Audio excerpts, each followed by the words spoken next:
wakes up and it's like, woo! You know, but at night at 9 o'clock, I look and look, she'll be nodding because she's, you know, and I'm like ready to roll. Right, You know, yeah. so, but my world. She's not the one to go to a conference and go No, out no, after the no, grandson. She's no, over no, here in no. the corner. I wish I was, but you know. Serving breakfast. Exactly. Good morning. How are you? Okay. How are you? Good. Yeah, yeah, that's right. Good morning. How are you? Good to see you. Doing well? Good. I'm Rebecca. Hey, nice to see you. I said I'm not from Nicole, but I do have some orange jackets. Yeah, but I'm a Carolina guy. There you go. There you go. I'm from Carolina. I'm from Carolina. That's the important part. That's fine. I mean,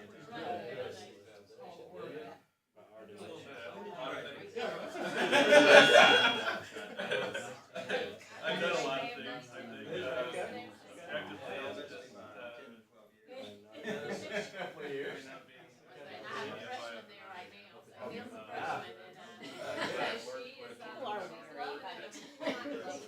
Anyone here would have to say That's always wow. How pretty. I'll be right back. Well, and then, you know, we have the back end, we have the 7th grade, That's so. right. Yeah, so in a lot of, like, we all become hybrids. College, but It's anyway, one of it's those all things good. that Yeah. What you give them? Well, this was my Zero. That's what I said. I got my A certificate and I never went to master's because you're living it. It's You so know, good, Carolina's so different. you know, I didn't take the certification part. I'm not from my It's Trial and error. crazy how different, you know. Everything from I was when I field development to my second week. Took a tour with the college kids. So you were headed to the IT world and never got there. In the tours, we get Georgia, Carolina, Carolina's right farm. Really? And I was so proud, and pleasantly surprised. She loved Georgia. So you have the same issue. I got to a point I And I was holding my breath, you know, And what we're, Right, right, I think yeah. we're having a neighborhood council meeting tomorrow night. And I think we will have a unanimous, taking the demolition.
Yeah, I saw an email inviting us to a redo of the Rams Alley by somebody. Who was it? But I'm not sure I would. Yeah, and Renee mentioned it to me the other day, and then maybe But you feel like we've addressed it. no, it's tomorrow. Yeah, to a large degree, because of the 10-year going to the 18. Habitat for Humanity and Bank of America. Oh, that's right. Revitalizing. Where is Rams Alley? It's over in Monterey Park, but I'm assuming it's private, because somebody was asking me about it, and I said, I don't think it's a public road, because we don't even know anything about this.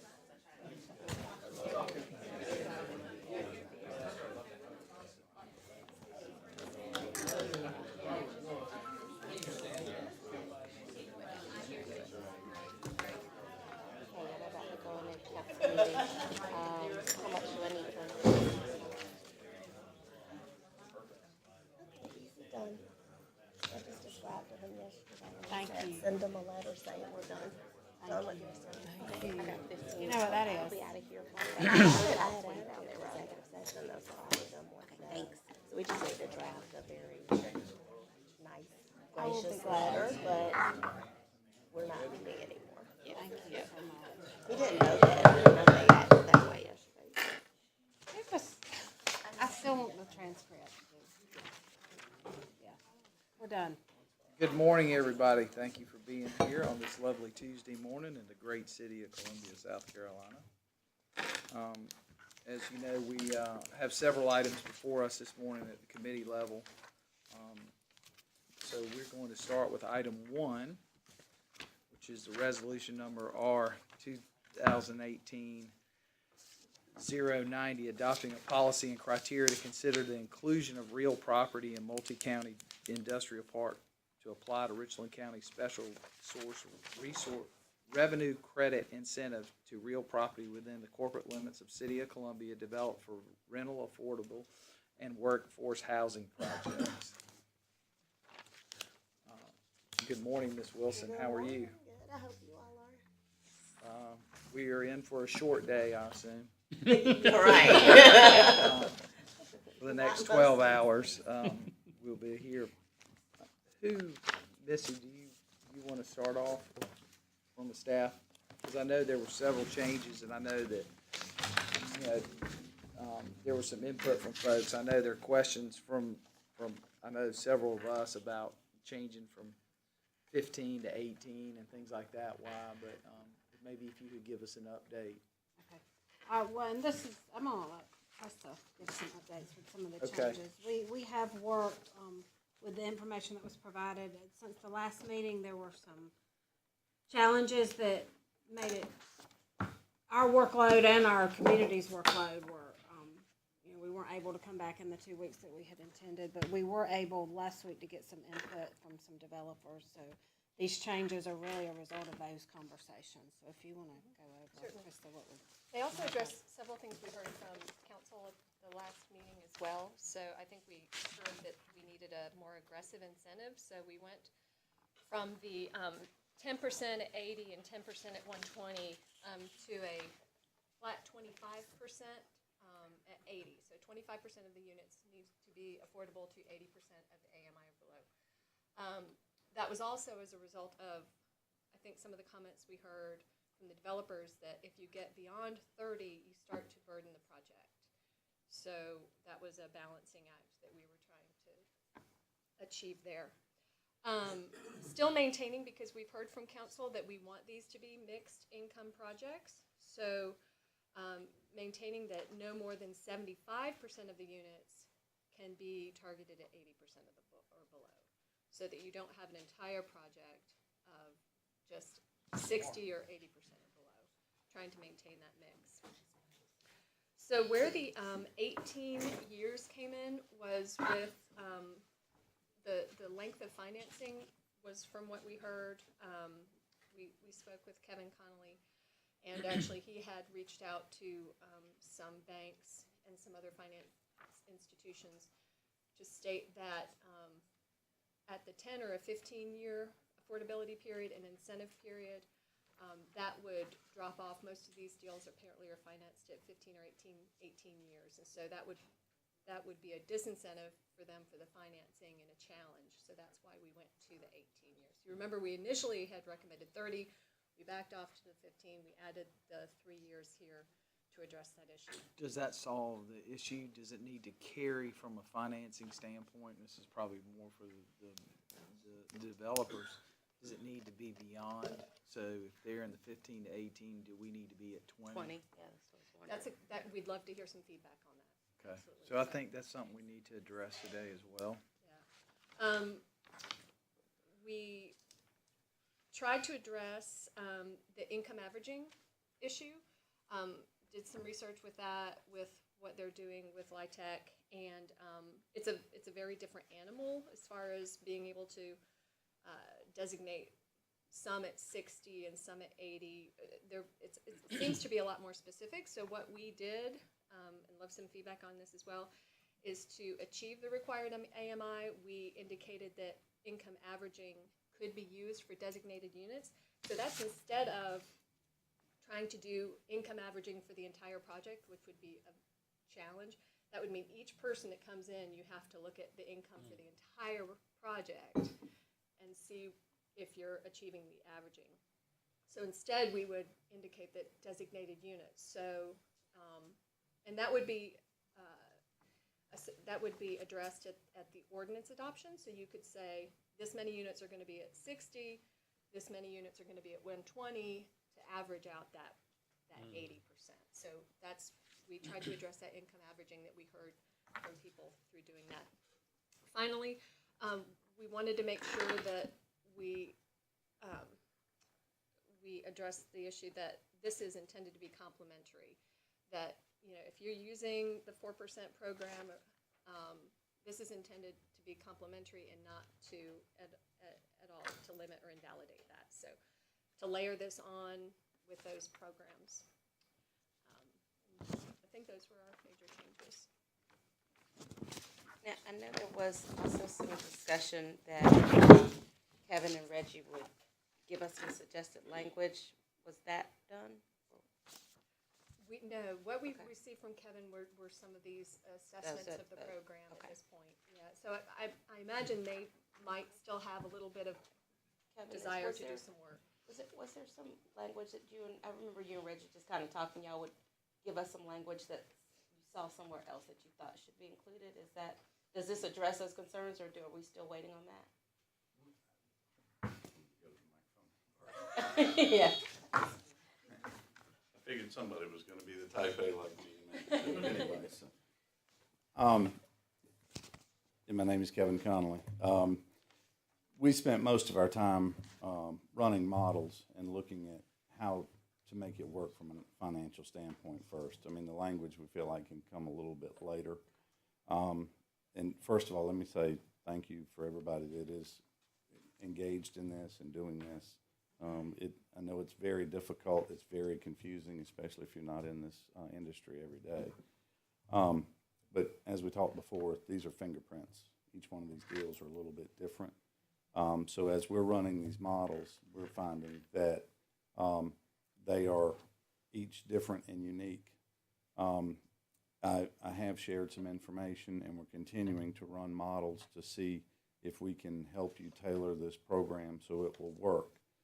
The one thing that I have found since we even shared the information with you folks is that it looks as though if you're going to do a product that utilizes the bond program through SC Housing, and that's going to look a good bit different than what it might be to a conventional developer that is primarily targeted to the upper end. The models are becoming significantly different.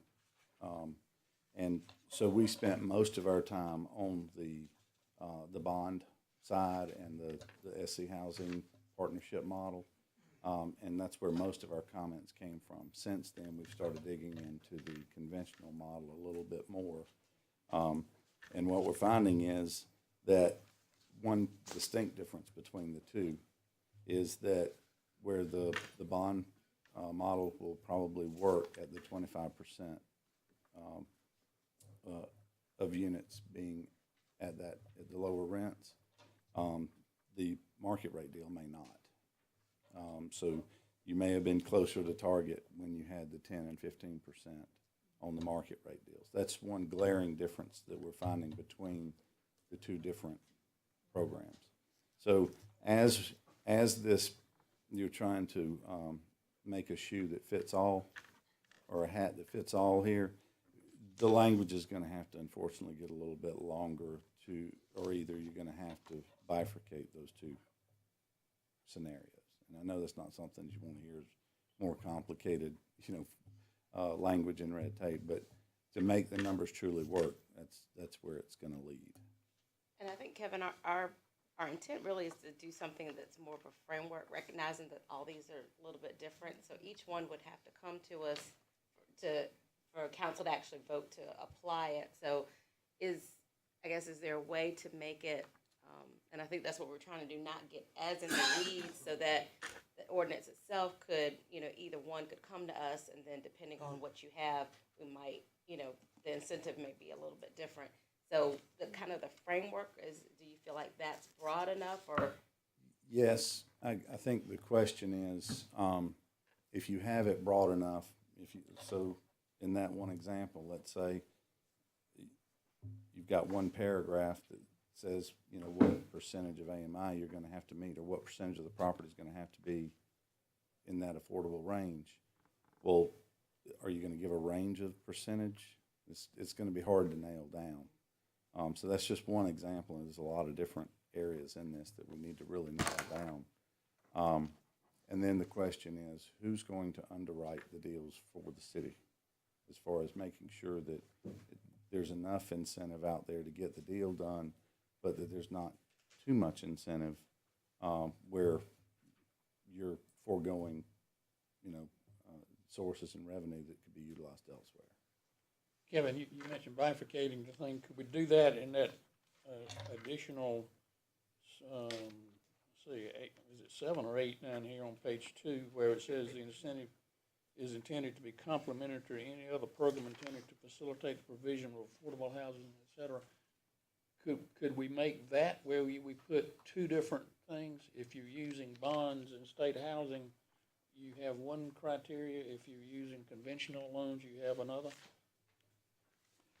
Or you might need to do it at 2, in number 2, that's what he's saying. Yeah. Maybe in Up 2. at the top? Yeah. I think you'd have to expand on number 2. And so you're indicating, and pardon me, may I, that for the conventional deals, using the 120 and the 80, the blend there was probably a better, Yes. okay. I don't know when is the appropriate time in the discussion to raise this, but I know it is an issue we need to put on the table as far as the county's involvement. Mr. Vine and Mr. Duvall and Mr. Rickman, just in some discussions thus far with county staff. And we know this too, counties tend to, from an economic development standpoint, be more about manufacturing and big projects, less so about housing. And I do think that at some point in time, we're going to have to address that, and that's going to take some political will and discussions with you and your county and council colleagues.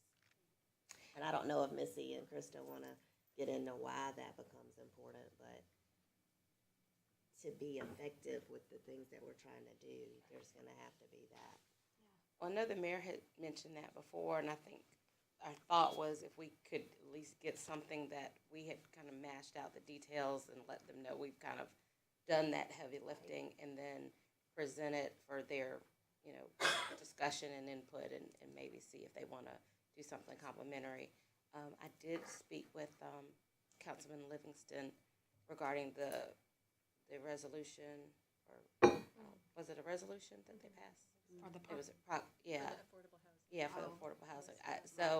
And he basically said that was more like their intent. They had not discussed putting something with it. So at least they put something on the table to say that they have, they want to encourage the development of affordable housing. So I let him know that we were kind of doing this, and I think once we get to that point that we will start putting that on the table for a meeting. And I offered, in part of our discussions, this past week is that I know enough about politics to be dangerous. So, but I do know that the more that you can get this worked out and that you can take it to the county, I didn't know what conversations had been had with the county, but the more you can flesh that out and show the overall benefit, the easier the sell's going to be, and show them where it's not really, when you first take something to a municipality or the first thing is, okay, we're losing that money. Well, if you don't have that money in the first place, but if it can be presented in that fashion, showing the growth, not only showing the growth of the tax base over a period of time, showing it does have a repayment provision in it, but also that it helps. I mean, there's dozens and dozens of studies that prove that affordable housing helps with, getting people in more, walk to work environments, so that it cuts down on traffic and all sorts of things. So, and it helps. It can also be used as an incentive to revitalize areas. We've done that many times. So I think a lot of that, when it goes to the county, if you've got that window dressing on it, it will certainly help. That's where I think the numbers are really valuable when we go speak with the county, showing them examples. Is big volumes. Krista, the only call I've had about this ordinance, this resolution, is the $8 million. And am I correct in saying that we put it at the $8 million level to facilitate smaller projects that would not be as dense as maybe 100 units? Maybe, I think Sam was using 6 units that had been put over in one of his district areas. Is that why we're using $8 million instead of 20 or 25 or 30 like we did in the parking garages and student housing? I think the project cost of an affordable housing unit is different than what we're looking at with some of our other incentive programs. As we were looking at some projects that would meet the criteria of what we want to incentivize, the veranda project going up currently on North Main is a $10 million project. So that, and it's 54 units, I believe. Right. Very nice, well developed project. So that's what we're trying to target, is that scale. Is there any ability to, let's say we kept 8 million or went to 10 million and allowed them to put 4 here, 6 here, 10 there, and add up to the total amount so that they don't have to put them all in one spot? We can think about how to, we thought about that in a way with single residential rental. We weren't able to crack that nut, but we can see. Look at that, I think that would be interesting. And remember, the properties are being put into a multi-county industrial park, so we also need to work with some of our attorneys and That make doesn't sure seem that to, you can do that. that doesn't seem to say Right. that they Yeah. put things in multi-county parks all over the And place. I know Sam raised that, I think, at one of our previous meetings. One of the things that we talked about was this, kind of let us get through this. This could be one tool that, I know that Gloria's thinking of some other things as well.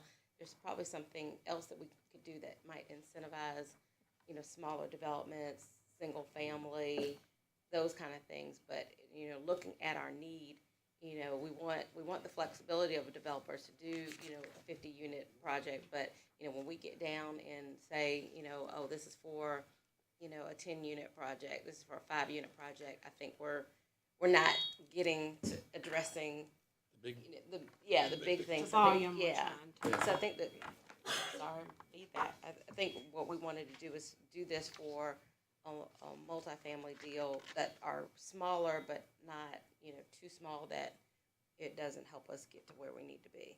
But I do think we do need to consider, like there's, I know, senior housing developments like Waters Crest. I mean, those kind of projects need to be encouraged as well. but that might not be what we're trying to target for this. Mm-hmm.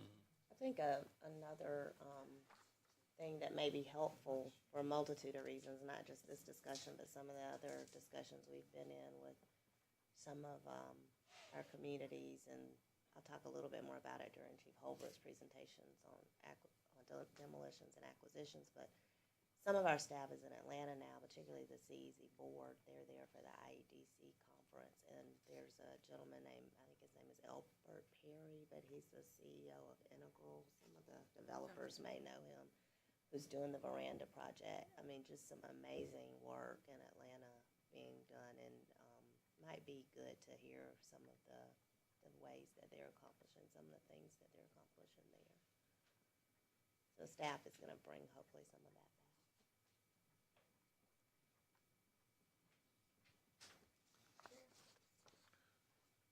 Did anybody like to comment on the changes other than what we've heard so far?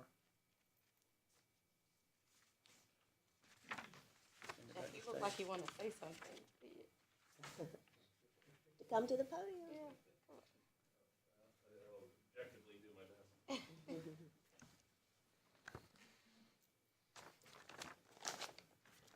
While Jeff's coming forward, let me ask this, and Kevin, you don't have to come back to the podium for this, just want to know, so based on the models that you run, and I know you're just now running the conventional deals, so they may be different, but based on the models you have run, using this kind of framework, I mean, this is not going to give everything to a developer, but does this look attractive where it would make some of the deals you've done in the past work and be more, there'd be more of an incentive to do more in the city? Yes, it's a little tighter than I would have thought. I mean, at first blush, when you look at the incentive, you're like, oh, wow. I mean, it's an attention getter. But when you start running the numbers, the problem is construction costs are up, interest rates are up, and speaking of on the affordable side, the price that the investors are paying for the tax credits is down because of the recent corporate tax cuts. The need for the credits is diminished. Right, so the price has gone down, so we're in the perfect storm in a bad way, so it takes more money to get these done.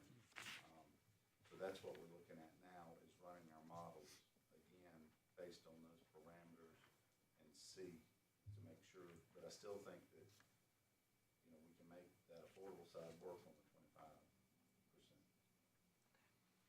25%. Good morning, everyone. My name is Jeff Larimore. I'm acting as the interim director for the Midlands Housing Trust Fund, which is a community development financial institution. So it's kind of a lengthy word for a affordable housing lender. To Kevin's point and to the dialogue that's been discussed this morning, everything I think is in pencil is the way I kind of evaluate the first proposal, and to the comments made about the engagement with county and synergies between the two facility boards are really important. The point that I say is, and I mentioned a little bit earlier, is my background has given me a little bit of a luxury from a developers, a contractors, a lenders, a borrowers, a sponsor side, a manager side. So I kind of get, as we talked last time, a little bit torn on the aspect of what is right, because I think it's still a goal to become able to put affordable housing into the forefront, which is really important. The difficulty is when we talk about the number of units and the goals that are in place, we're still talking about maybe first generation units, which are the highest construction costs. So the difficulty you're trying to balance is how do you implement a program of incentives not only to spur new supply, but possibly then on the other side revitalize, preserve old supply. So from the standpoint of being able to control costs, the fact being is how do we take this objective opportunity to facilitate it to Councilman Duvall's remark is $8 million just a threshold that your audience just shrinks to a very small amount. And so it becomes difficult to try to get that balance of information. From our perspective on the lender side, we're not a large lender, and we're objectively hoping for the momentum that comes out of this program so that we can spur engagement with the banking community who will invest in our CDFI, which is a tax benefit program as well. So the things that I try to look at is from the standpoint of a user of funds, sources of funds, as well as what you wish to try to accomplish with the objective of putting new units into the marketplace. The thing that I have going in my mind is, and it relates to maybe some of the earlier development pro formas that I talked about. If you're doing the 50-unit project and it's approximately $10 million or 54 units, it's $190,000 a unit. It's very difficult to underwrite then what are your rates of returns for a developer to try to get them to build momentum behind that project if they know it's going to be nearly $200,000 per unit. The other aspect is the scale of 80% AMI to 120% AMI, but it may be in the essence of this dialogue, the need for the affordable housing units are for citizens of the community at 50, 40, 30, even probably percentages less than 80 to 120 that may be able to blend into a market rate mixed facility. So that, in my mind, going is, okay, can we expand the program to what Councilwoman Devine said, is that we're just starting a platform on putting this incentive in place, but the difficulty becomes is what's first. And the standpoint that I look at is, you know, in my mind, I'm similar to, I think, by default to what Kevin looks at is, I'm a CPA by trade, is costs. And so the objectively behind how do you balance out the cost of construction, I think the institutions in the marketplace, the larger banks in the community have funds available for development, especially if you can underwrite them with the demand being up to match the supply that you need to put in, or you're trying to put into place. Unfortunately, I haven't had any engaging conversations with people in the community since our last meeting, so I don't necessarily have suggestions on other than a potential scale of ranges for the mixed use of the facilities.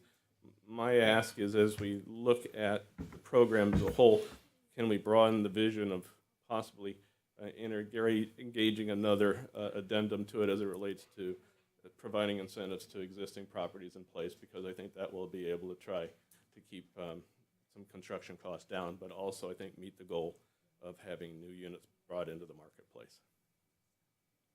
So thanks for your time, I appreciate it. Thank you. Did anybody else want to comment this morning? Next steps, Mr. Rickman? I mean, obviously, we need to send it back to staff or, yeah, clean it up so that we can get it to a point that we feel comfortable passing it on to the county. And I think when we're prepared to do that, I think it would make sense if we try to sit down with some of our colleagues over there and have a conversation so it doesn't get lost in translation, which seems to happen quite often. Sure. Once it's cleaned up to that point, and we've prepped y'all to have those discussions, that you wanted to go to full council first, or do y'all want to just have? I think we should go with a full council vote Okay. prior to there. that, and okay. Show that it's fully supported Okay. by this council. I do want to make sure that we get it cleaned up and tightened up the best that we can, add the language that, you know, we've heard the suggestions, and then get council to approve it, and then let's set up a meeting. So maybe bring it to a work session next for full council, and then. Then we'll put it on our the agenda that evening if Yeah. we could. That'd be great. Will do. Thank you. Good work, though. Thank you, guys. I'm very optimistic that we're close. Getting close. Getting there. Okay, our next item, Mr. Rickman, is on demolition delay ordinance.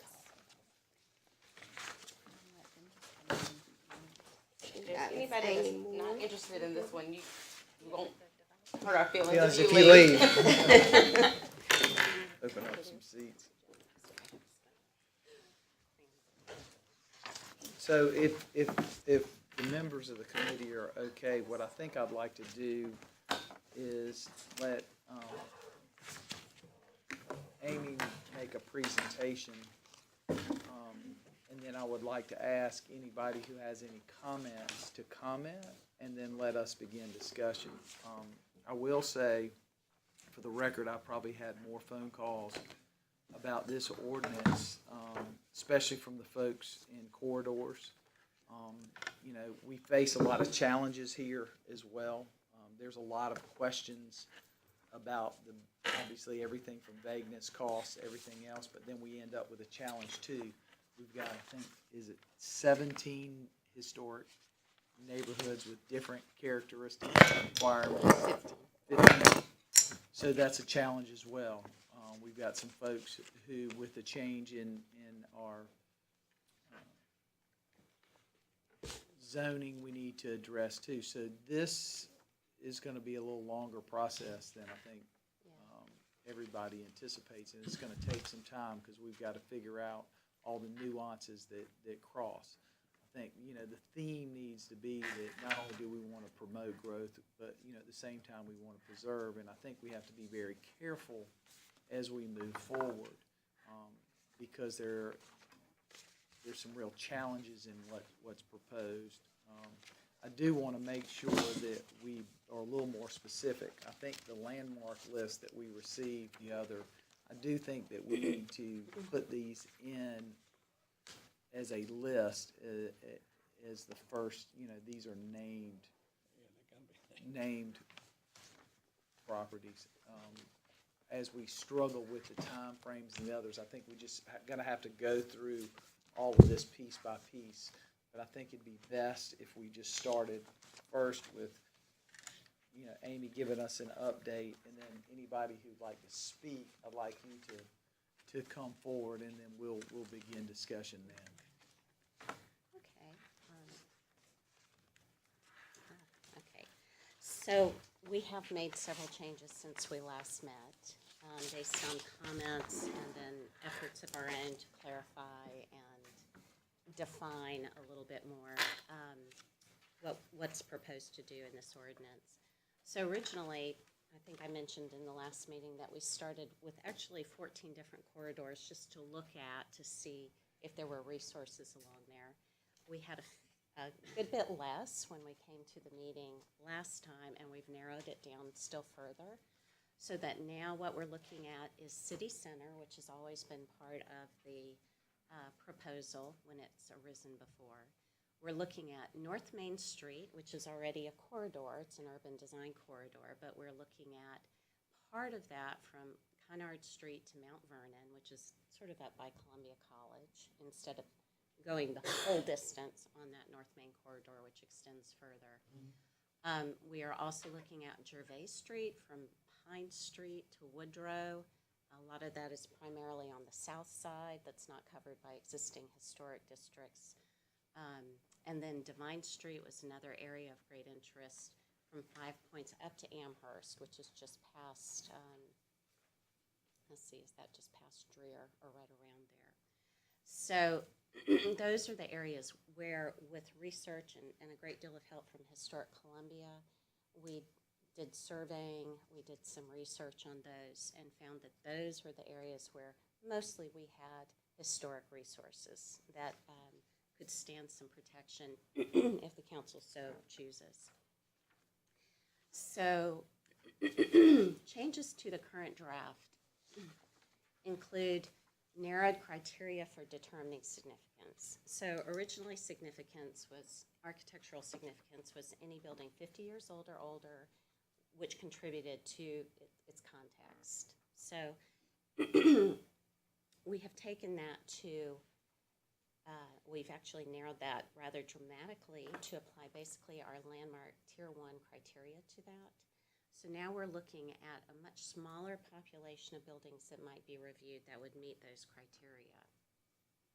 So those individually are buildings that are listed on the National Register, which we had before, buildings which are historic districts listed on the National Register, very distinctive characteristics in architectural design, somewhat rare types within Columbia, belonging to a group or a style of buildings of which it is a good example, the work of an architect of local or national importance, and we have a handful of local architects who are very important to the evolution of our built environment here, whose names we have, like Singley and Pearlstein and Urquhart and LaFi and LaFi.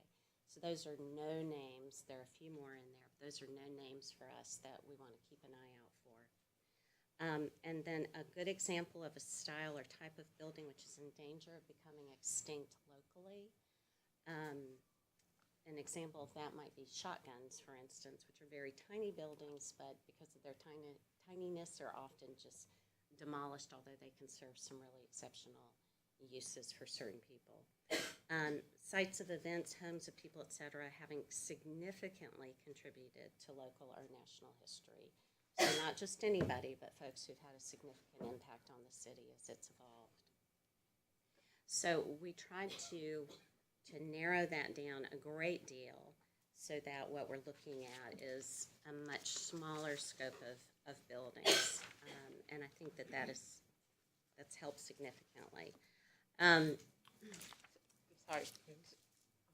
I'm sorry. Can we ask questions this time too? Or do you want to wait till? I thought if it's okay with y'all, and I'll do it however we both feel comfortable with, I thought it may be good to go through it.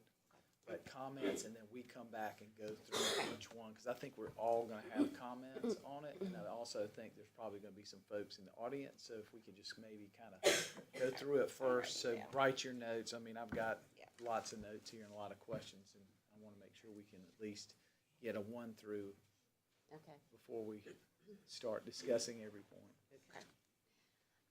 We did our best to clarify criteria for review of demolition by elaborating on what would be required from folks who were bringing something forward for demolition. So we used basically our criteria that we always use for demolition, but we refined that. So once the building has been determined to be significant, then under the criteria for review of demolition, we would be looking at, again, the established significance of the building, whether it's contributing to an area, whether it's one of the last remaining examples of its kind in the area, the neighborhood, the region, its existing structural condition, as assessed by a licensed engineer or architect with experience in historic rehabilitation, whether the property has been adequately maintained. History of maintenance is a big deal. And so those are fairly easy questions to answer. So does the building have existing code violations on it? What has been done to secure it and keep up with the proper maintenance over time? There was a question about, or a request to include a proposal for secured funding for a building should a demolition be granted. So let's make sure that folks actually have money to do the project that they're proposing, that they have a timeline that they can present for the construction of that project. Also was a request for added penalties for a demolition conducted without the required permit, or perhaps that's one we offered. We addressed that based on our research in other municipalities and other states. We are recommending for folks who demolish without a permit that there's a 5-year stay on construction on that particular lot, which seems to have been effective in other places. We developed a list of suggested documents to assist the review of the demolition request. That was entirely an effort to be absolutely clear about what kind of information would be required so that people don't get to the end of a 180-day process and have the DDRC say, but where is the information we need? As part of that, we also suggested that in the ordinance that staff establish a 90-day mark halfway through the process so that we can sit down with the applicant, look over documents, see what kind of progress has been made, and make recommendations and suggestions about ways to follow through that will get them to where they need to be at the end of the 180 days. We also added staff-level review of features determined not significant and not visible from the public right-of-way for items that we just can't see, that don't affect the structure from the public right-of-way. We didn't want to put people through a whole demolition review process if they're doing something that we can't even see. So we added in language that would allow those projects to move forward with staff approval. So we simplified our chart. We hope to make it a little more clear for what the process would look like. Again, we have 10 business days when staff receives a request for a demolition permit in order to review that permit. And architecture is pretty easy for us to understand and determine. Cultural history will take a little more digging. And so we need enough time to do that to make sure we're not losing a valuable cultural resource. We would immediately let the applicant know what we found and if we could go ahead and issue a demo permit or if it would need to go to the DDRC. So what would that time frame be? As soon as we know. We know in 5 days, we would then notify the applicant, and then the time that it would go to DDRC would be the next available time we can get them on the agenda. So because of public notification requirements, we have to get things into the newspaper probably a good 3 to 4 weeks before the actual meeting. But we also post signs on properties 15 days prior to the meeting as well. So depending on when people come into the process and submit an application is going to affect how long it takes them to get to DDRC. So at the meeting, the DDRC would review what staff has submitted and make a determination as to whether they agree with the finding of significance. If they don't, they could issue a demolition permit right away. If they do, then they would invoke the 180-day delay.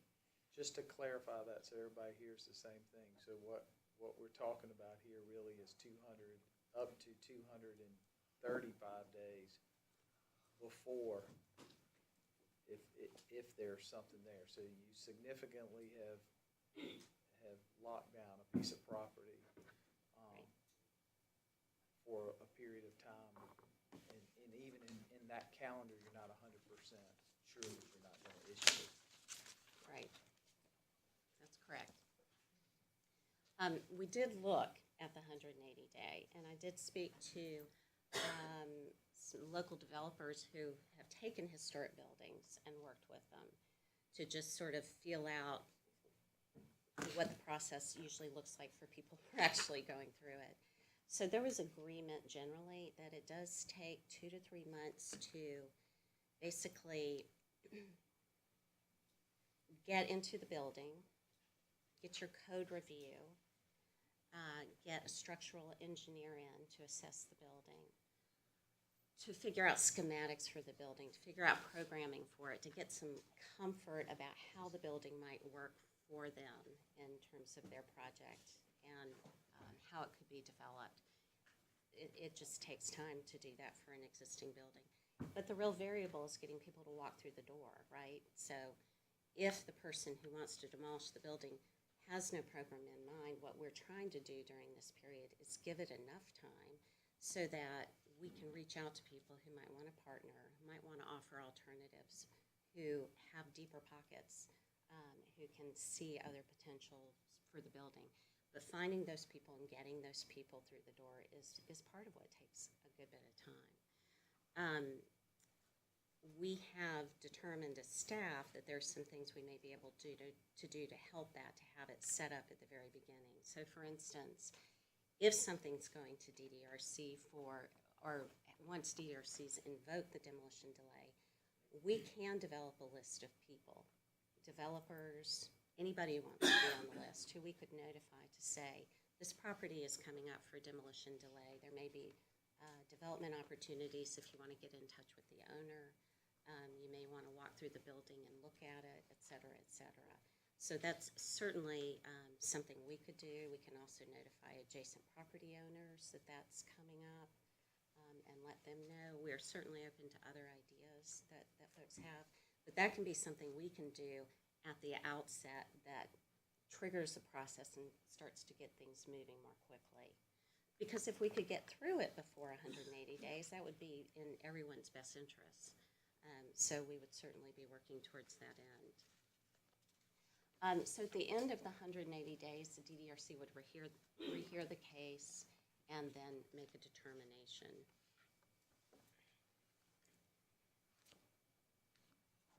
So Ms. Devine asked for an example So we thought it might be most useful to take an example of one that had already actually happened, just to see what could happen with it. So the easiest one actually was the George Elmore store on Gervais Street that we lost. They applied for a permit in early July. We would have known immediately that that one was significant because we had done the research and had the historic marker. We already knew what the significance was, so determination would have been made on that immediately.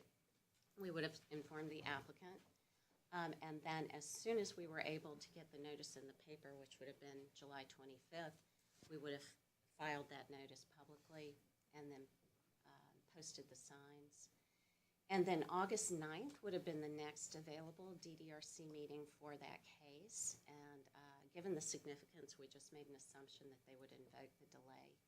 So then we would have met with the applicant and reviewed materials. The November 7th would be the 90-day mark that we're suggesting, to give them feedback, to let them know, if the information was complete that we had at that point, and to encourage them to continue to gather information for the final meeting. So this is what we would hope for. So this, if I did the math, and just please clarify, because I want to make sure everybody, we're looking at a 7-month process right there. July through February. And in that situation, I can't remember, they demolished it around the 1st of August. When was that demolition? I think it was. Yeah, I think it was the first weekend of It August. was the day after they put the sign up. Right, It was. yeah. Mhm. So that would have been an example that it would have, something could have happened afterwards if somebody wanted to move the store or something. But in this case, because there was no review triggered, they got that permit and demolished it. Right, immediately.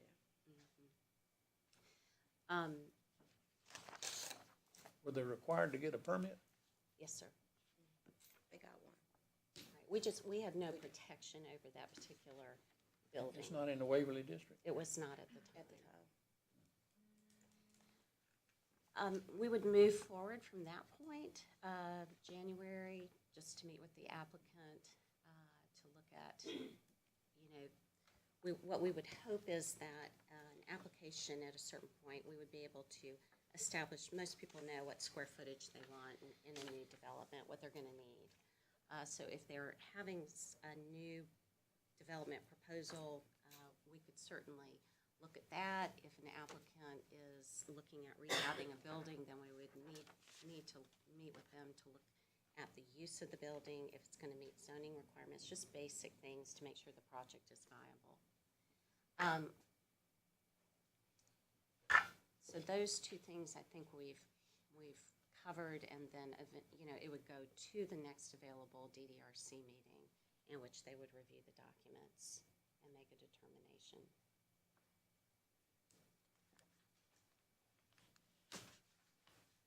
So some of the buildings, that have evoked concern in the community that we've lost, this 2300 Divine Street, I think most of us know it by the Garrison Insurance Building. This was one, actually the Eford family actually lived here for a time, and this was also a tourist home, which we didn't know until we did the research. So those were homes where during the Jim Crow era, African Americans who were not allowed to find comfortable accommodation in hotels, resorted to buildings like this, which rented rooms for those who were traveling when it was dangerous for them otherwise. It's a shame to have lost a resource like this. This is it still today. I think the demolition was a year and a half or 2 years ago now. This building is also on Divine Street. It is another tourist home. It still stands.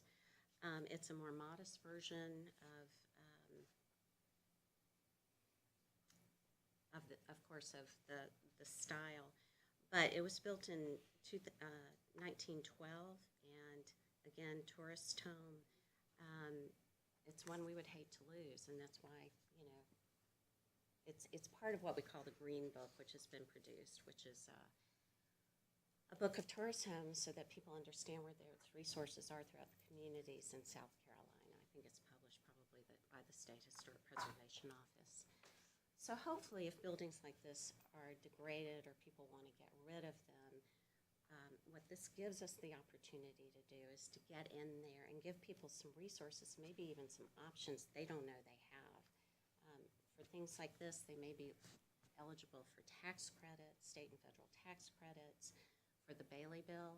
And so there are resources out there people don't know because it's a complicated world and preservation is a complicated area.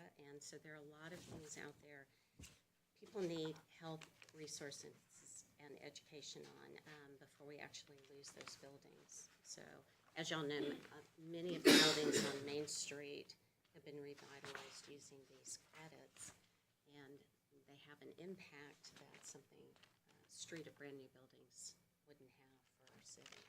So that's sort of the rationale behind the, you know, these have history and they have significance just in what they are. So if we can make them viable buildings, if we can help people save those, that's... Just duly noted, I want to remind everybody that Divine Street property owners voted a long time ago not to be in any preservation district. And so we are hearing a lot of comments from folks. And I just want to make sure people know that we're not going to go back and force folks who've already voted to be part of it. We want to meet with individual owners and see if they want to do that.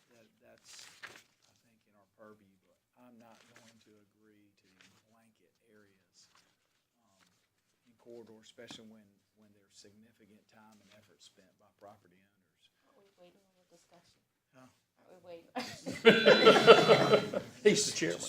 Just want to make a comment on it because we just had Divine Street. It was the only one that was shown up here on this, so that's why I felt like I needed to say something. So with that, thank you, Amy, for getting that. I know we want to kind of go through this.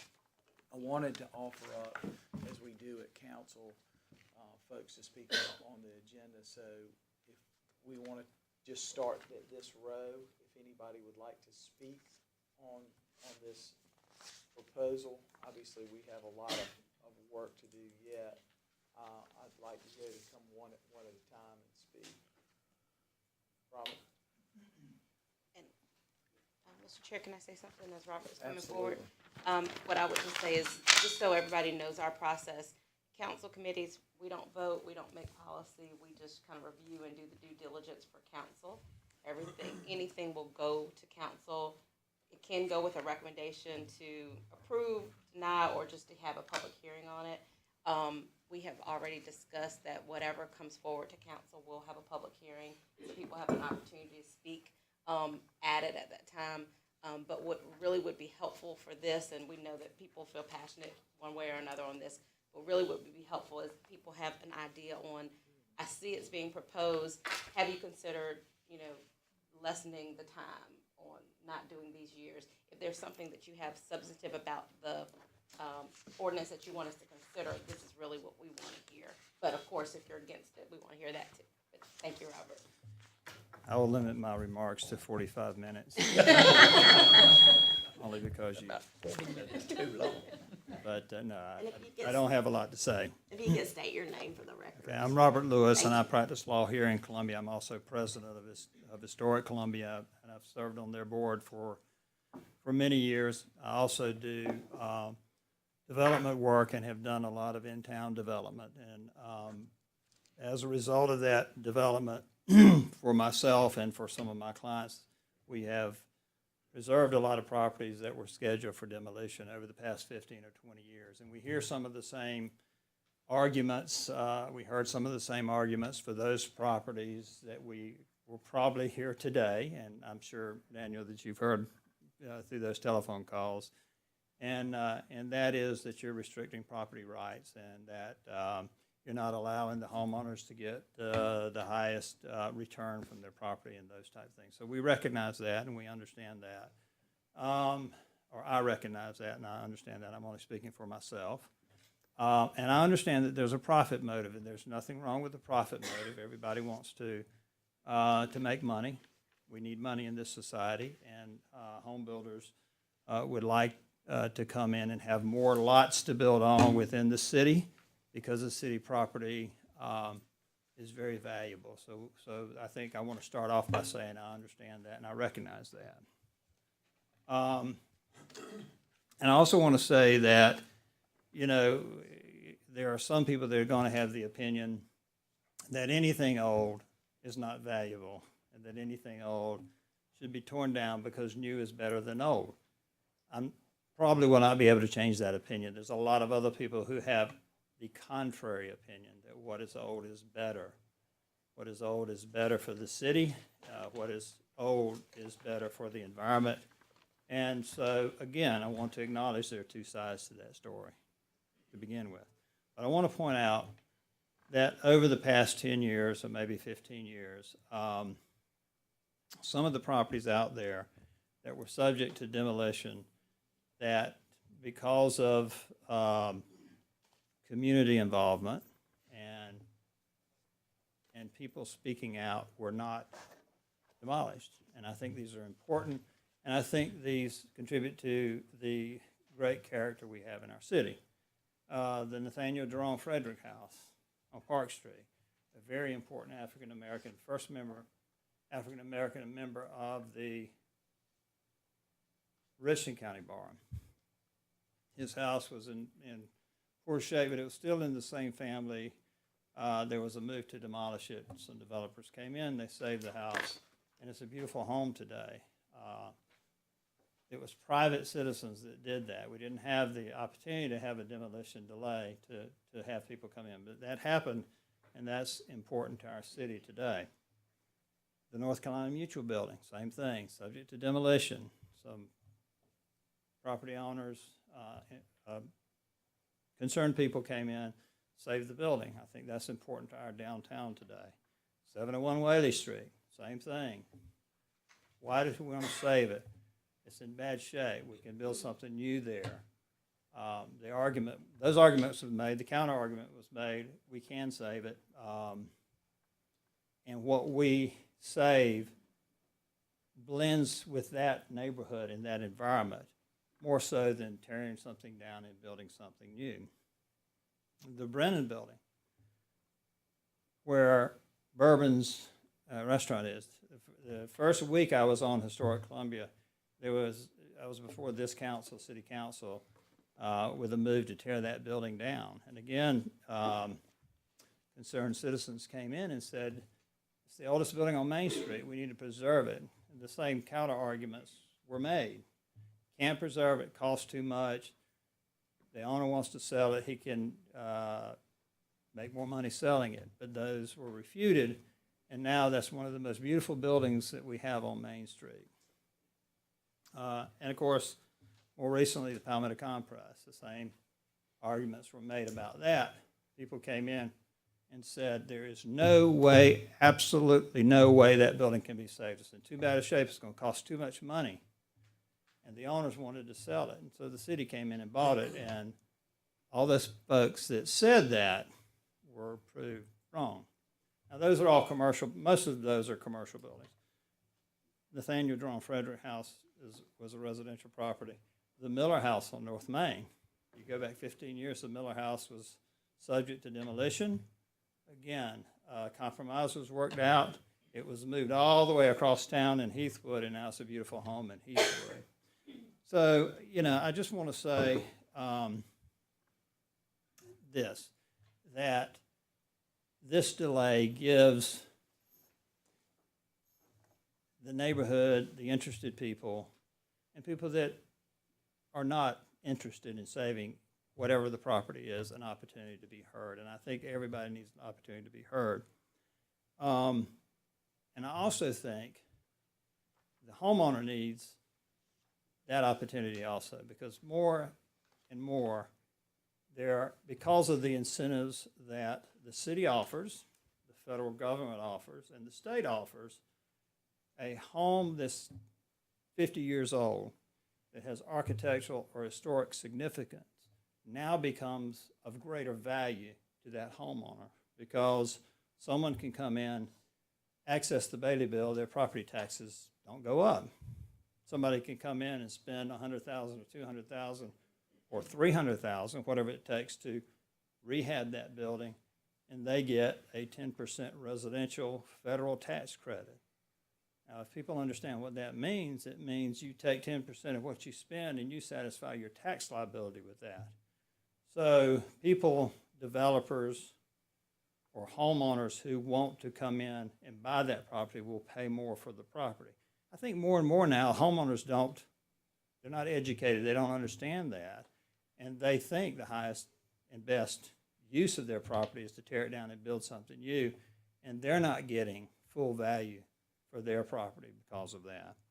But Robert, I'm just curious. I mean, the one thing that I've heard from a lot of people, and it hasn't been that argument, I want something new. I've heard from a lot of people who own family property, who read this ordinance as this is for the rich, not for people without means, because the requirements that we're putting in it, which we'll get into a lot deeper, require hiring all these people, proving all this, having all this maintenance, the requirement, and then at the end of it, and this young lady who spent probably an hour and a half on the phone with me, I thought was very interesting. She went through each one of these details. I took notes and she made comments on each one. And so I think we have to be very careful about a blanket.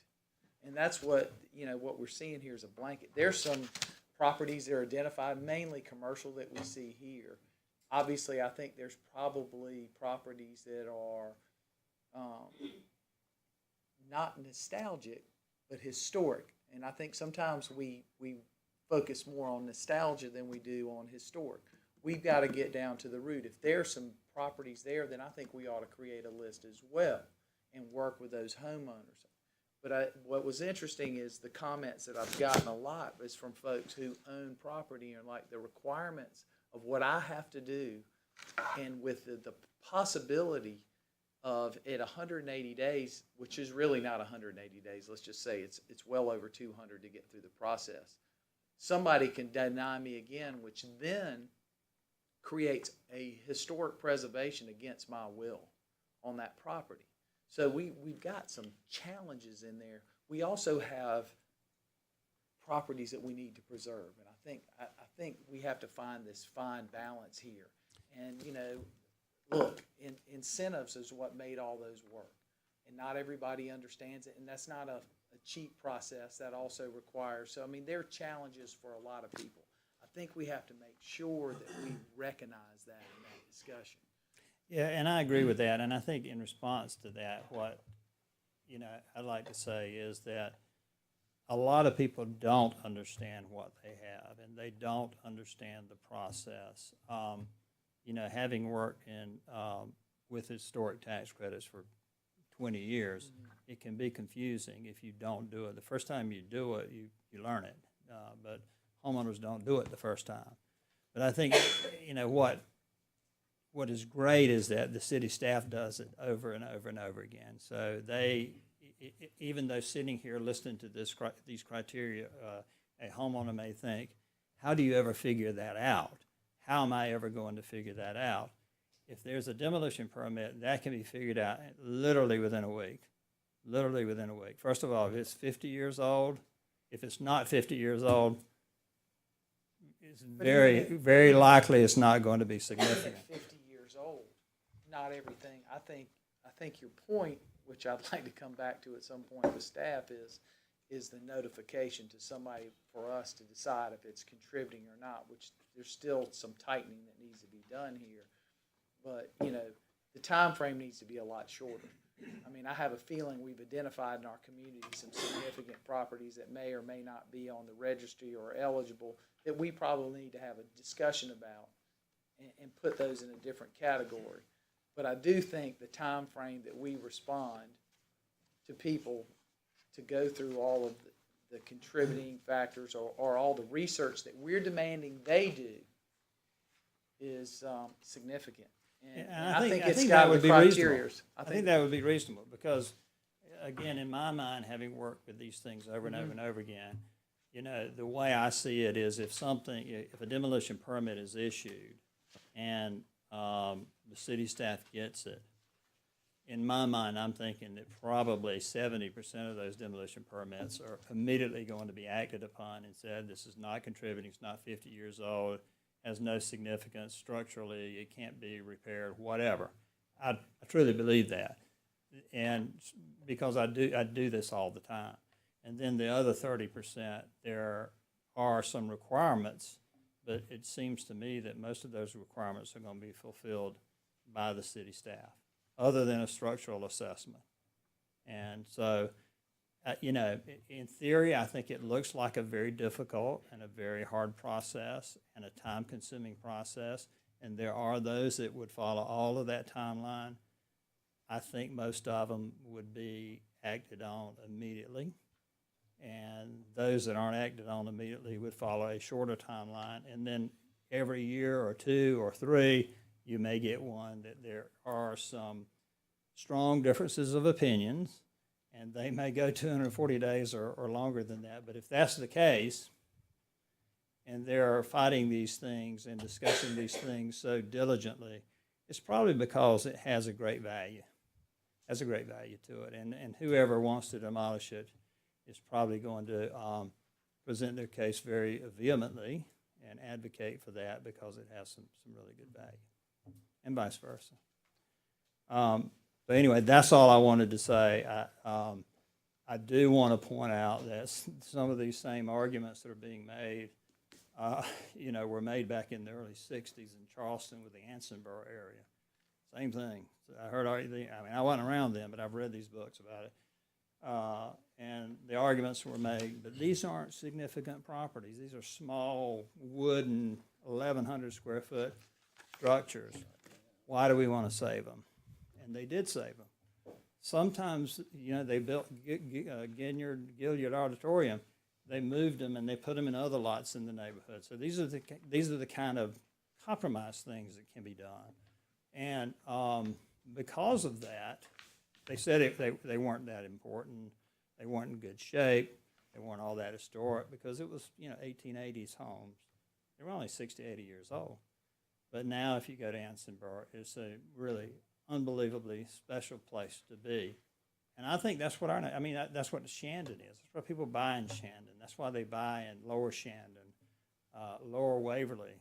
You know, I've predicted for the last 6 to 7 years that Lower Waverly, the Waverly area, is going to be the best in-town site when all these houses are preserved and renovated and whatnot. So that's only my opinion. I feel very strongly about this. We've lost some things that we shouldn't have lost. We've saved some things because the community got together and worked hard to save them. I think having this demolition permit may have to tweak it some.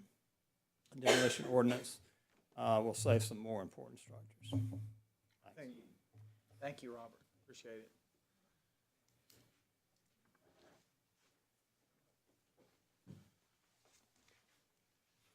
Members of council, my name is Earl McLeod. I'm a executive director of the Building and Industry Association, and we've had an opportunity to meet with staff on this, and while we have tried to express some of our concerns, the latest revision of the ordinance doesn't seem to really address those concerns. And in general, I'm glad Mr. Lewis acknowledged that this could be an infringement on private property rights. We think it definitely is. And that needs to be the overriding consideration here, is that property owners have rights, and those property rights need to be protected. When we're looking at, according to Richland County, 70% of the properties in the city of Columbia being tax exempt, not paying any taxes, taxes, we need to create incentives to create more tax-producing properties. I think this is another roadblock in providing for properties that pay taxes, which those business owners that are left or pay more than their fair share burden by there being so many properties that are tax exempt. I think property owners probably are more knowledgeable than might have been, we might realize, and that they might know what's best for their property and what they feel like is best in terms of investment. and not be left up to the discretion of staff or DDRC. They are pretty smart, I think, in general, and they may not take advantage of all the incentives that might be available. They are complicated, but they have a good feel for what they want to do with their property. I don't know if it's right for some third party to be determining what, imposing their will on them. The 180 plus, and when we talked with a developer that's probably renovating more buildings in the city of Columbia than anybody, he said more often than not that would kill the deal. So if we want to kill the deal, I think then that perhaps is the way to proceed. While I appreciate the staff's attempt to narrow the criteria for determining significance, I simply don't understand what the criteria means. What does it mean to contribute to a historic district listed in the National Register of Historic Places? What is a distinctive characteristic in architectural design? Maybe Mr. Lewis can enlighten us on that. What is a somewhat rare type within Columbia? Who determines what is rare? I mean, those type things are left open to far too much discretion for anyone to truly understand what they can do with their own property or not. I understand there should be penalties for demolition conducted without the permit, but you're going to penalize the city for 5 years for not allowing any improvement to that property that could generate taxes, if approved. I mean, you seem like you're cutting your own throat to keep that off the tax rolls. The better penalty would be is to do a fine for somebody, and that fine have to go to Historic Columbia or somewhere else to preserve, so that their whatever they did significantly fixes something else. Sure. But You're going to have a vacant property sitting there generating no purpose for anyone. I don't think we're there yet. I mean, the 50 years, I guess, is not part of the proposal now. No, it's in there.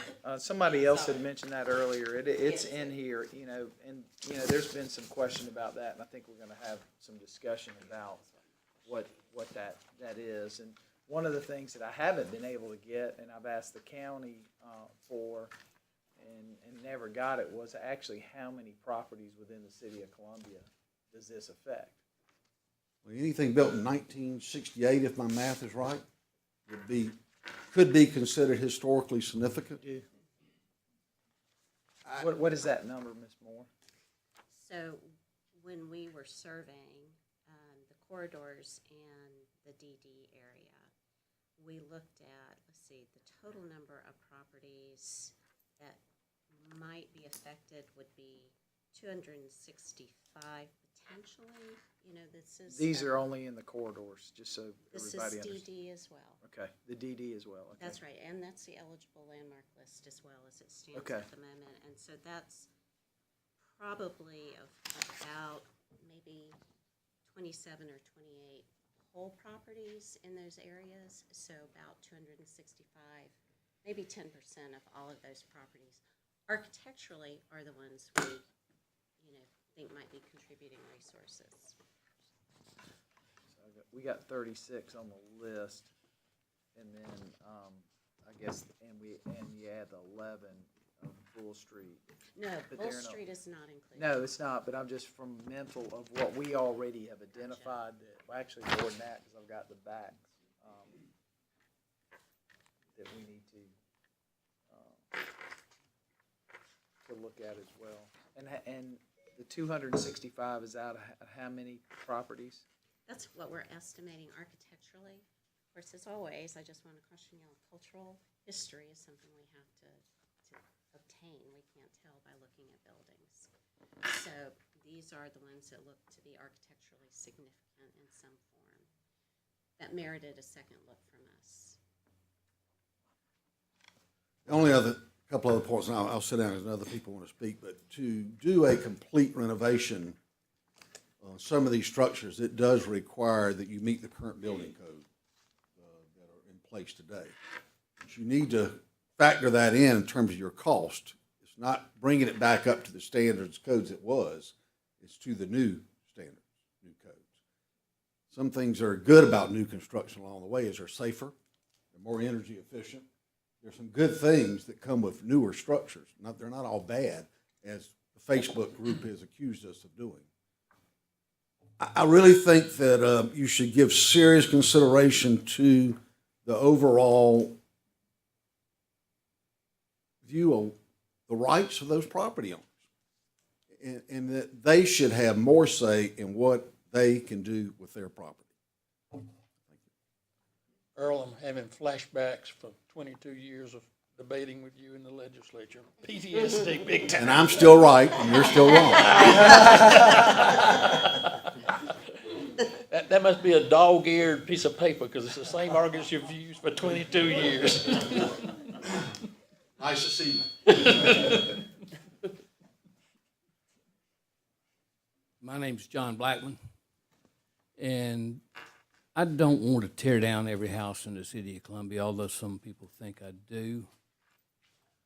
I do understand the cost of trying to redevelop a property that, not because of the current owner, but because of the previous owner or owners have let the property fall apart. And then somebody buys a piece of property thinking they can develop it into something new and finds out that some of these rules are in place and they can't demolish it. I always say, y'all remember what the eighth wonder of the world was? And I say was, because the Houston Astrodome is no longer there. 90% of everything in the city of Columbia, including myself, is over 50 years old. What kind of criteria is that? I heard Forest Acres is thinking about making the tri-level historical. I thought I'd get a laugh out of that. Making the what, John? The tri-level. Tri-level home? The tri-level home. Making that historical. Because it's over 50 years old, it's eligible. I think that rule in and of itself, because most things we 50 talk. years is a national thing. The National Trust has used 50 years for 50 years or more. And so 50 years is a national level. Y'all are marking up the wrong tree, hitting it to 50 years, because that's used universally. Well, it's been used. If they started using 50 years ago, it ought to be 100 years today, or at least 75. Another thing I don't understand, the largest city by square footage is Jacksonville, Florida. They have 3 historical districts. The city of Columbia has 15. They all operate under different rules. They're all pretty much the same age. Why do they operate under different rules? Do you want me to answer? Please. Because we work with the neighborhoods, we have different levels of protection that we offer, and so we have a public process. We meet with the neighborhood, determine what their priorities are, and then we craft guidelines with them that reflect both preservation values and their own priorities for their neighborhoods. So that's why they're all different. Okay, well, I personally don't think they ought to be all different, because if you get 4 people on a committee, you can come up with a different, I can't remember the name of that joke right now, but it applies to this. It was a good one. A camel is a horse that can go a long ways because of the humps or something like that. Anyway, please consider merging these districts, merging the requirements for these districts, and please consider something other than the word delay, because it does cost the homeowners and the city of Columbia time and money. Thank you very much.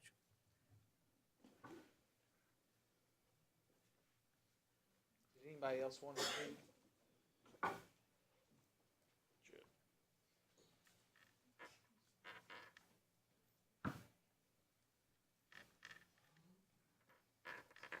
I'm Charles Lesser, and I have lived in the Hollywood Rose Hill neighborhood for 40 years.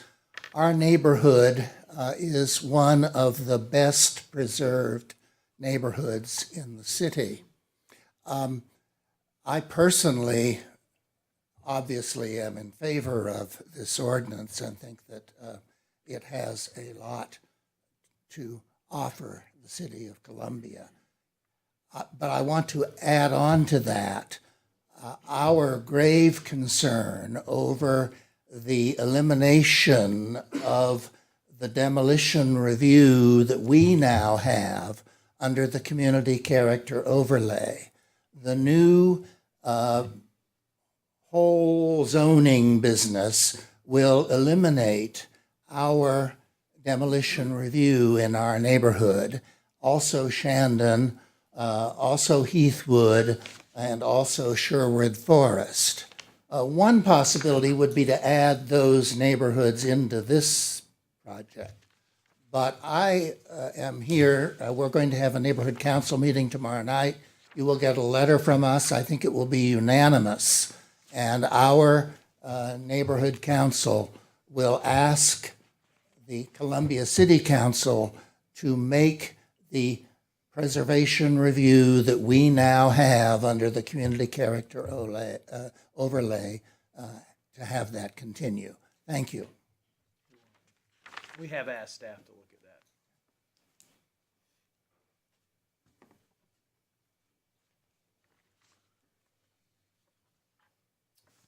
Well, good morning, everyone. I'm Jason Caskey. I am the president and CEO of the foundations at the University of South Carolina. You may know the primary purpose of the foundations is support and advance the mission of the University of South Carolina. So I am here representing the foundations and, again, the university. I think you would all agree that the University of South Carolina has always been and hopefully will continue to be a good corporate citizen. I think the university is a major economic engine in the city of Columbia, and we expect that to continue. As you know, the university has grown at a fairly rapid pace over the past 10 years, and I expect that to continue as well. So in light of that, we are concerned about this ordinance. We appreciate the revisions that have been made thus far. That's encouraging. But again, we're still concerned about some of the vagueness, if you will, in the wording in the ordinance. We're still concerned about the timing that was displayed earlier. And Daniel, as I think you said, we're past 180 days if you really examine that. And then the costs that would be involved as well. So we would just ask, we're here to voice our concerns and ask that you continue to evaluate that. We are very interested in continuing to offer input in this. But again, we think that as we look forward at the university and continue to seek growth opportunities, we are landlocked in a number of opportunities. So this is of concern to us as, again, we look for opportunities to grow and expand. We think this could hamper those opportunities at times. Thank you.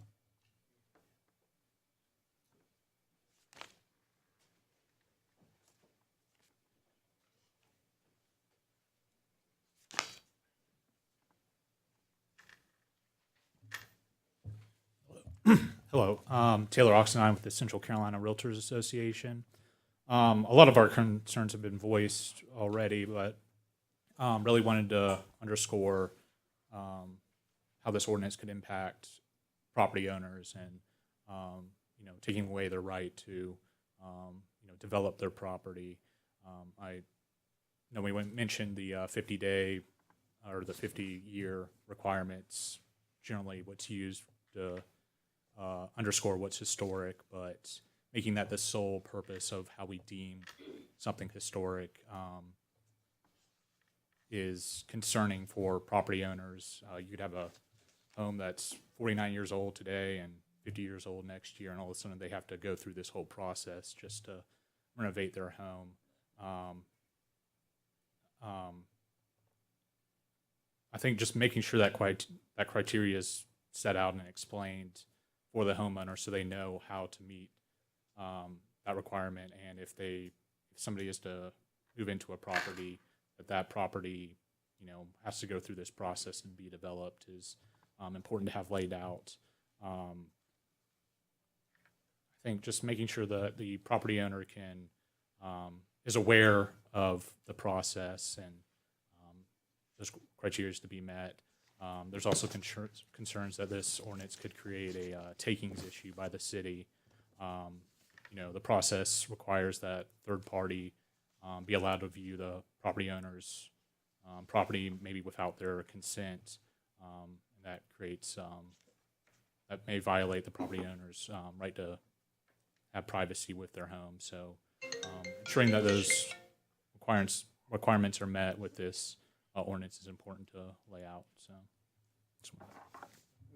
Mr. Oxendine, you sent us an email. I don't know if any of y'all read your emails.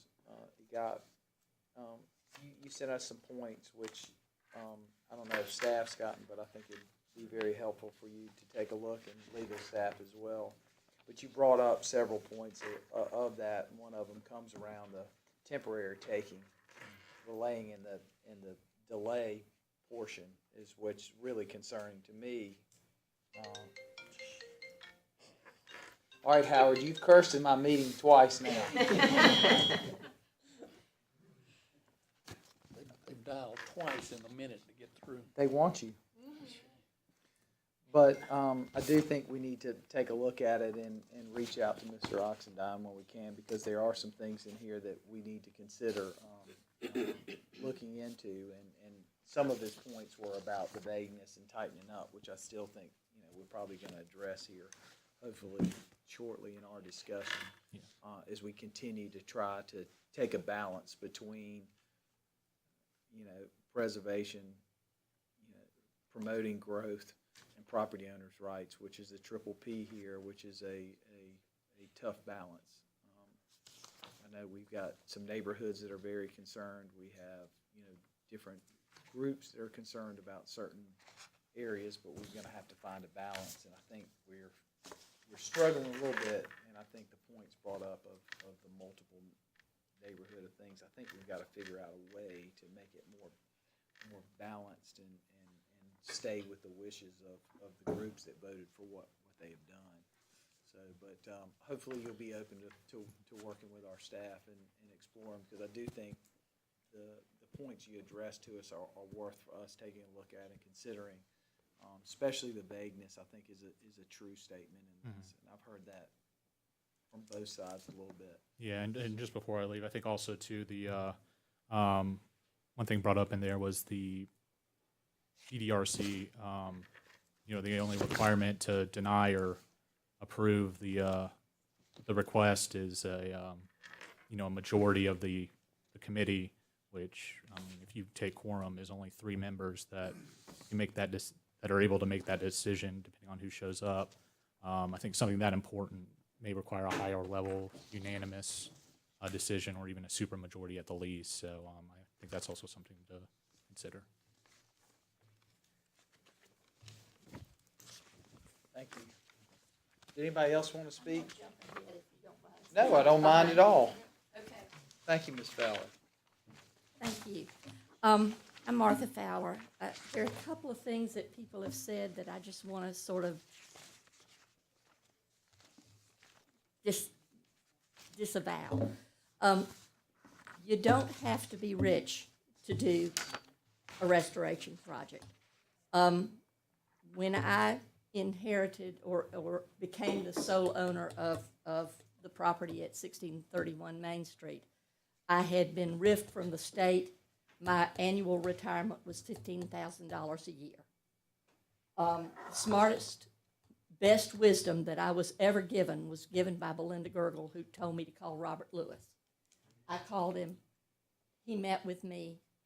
He gave me faith that I, even as a retired state employee, riffed state employee, that I could do something. And he guided me through it. And by the time he and I finished 1631, it went from $132,000 value to $656,000 value in 3 months. Wasn't it 3 months?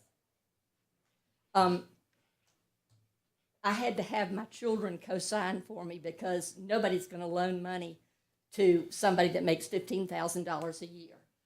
So, but my children never put one dime into it because of how successful that one property was, which was is the oldest building on Main Street, and was built in 1865. It's 153 years old. That's historic. You think? I'm not sure that my house that's 50 years old is historic, but that's an argument for another day. That's all right. My house that I live in is 100 years old, and it is historic, and I do value my windows. And I kept my windows, and I love my windows because I can go into my dining room in the morning and see the rainbow color come in through those wavy glass windows, and I wouldn't change it for the world. But Amy and Stacy told me I could put the storm windows on, and it was fine. And they're as energy efficient as they can be. But I get to look at that rainbow color coming into my living room and dining room, and that's to me almost priceless. I want to talk to you a minute about. Well, let's go back to Melrose. Melrose is a very important neighborhood, in my opinion. It's a very cool neighborhood, and the reason that it has totally different look and it has totally different character designation is because our houses look different. Every house in the neighborhood looks very, very different. But many of our houses are red brick. Mine is not. Those red brick houses have this blonde brick going through them. The original Powell house was done with the blonde brick. Any leftover brick that was made that the Powells had, they used for decoration in the houses on Fairview. That is if you haven't driven down Fairview, go drive down it. It's a very cool street. It has really interesting houses. But if you bulldozed a house on Fairview and put in a mansion, it wouldn't fit, it wouldn't look, and it would destroy the character of our neighborhood. I want to talk for a minute about Divine Street and about the Everett estate. That was had no care. It had no protection whatsoever. I called Amy one afternoon and said, I'm real worried about this thing. She said there's nothing she could do to protect it. The Everett estate was one of the, it was on Divine Street. It backs up to a lake. It now has 5 Mungo houses on it. 4 of them are empty. That's Kevin Fisher's house that he sold. It is Kevin Fisher's house. And but it had fights everybody on everything, but it's just hypocrisy.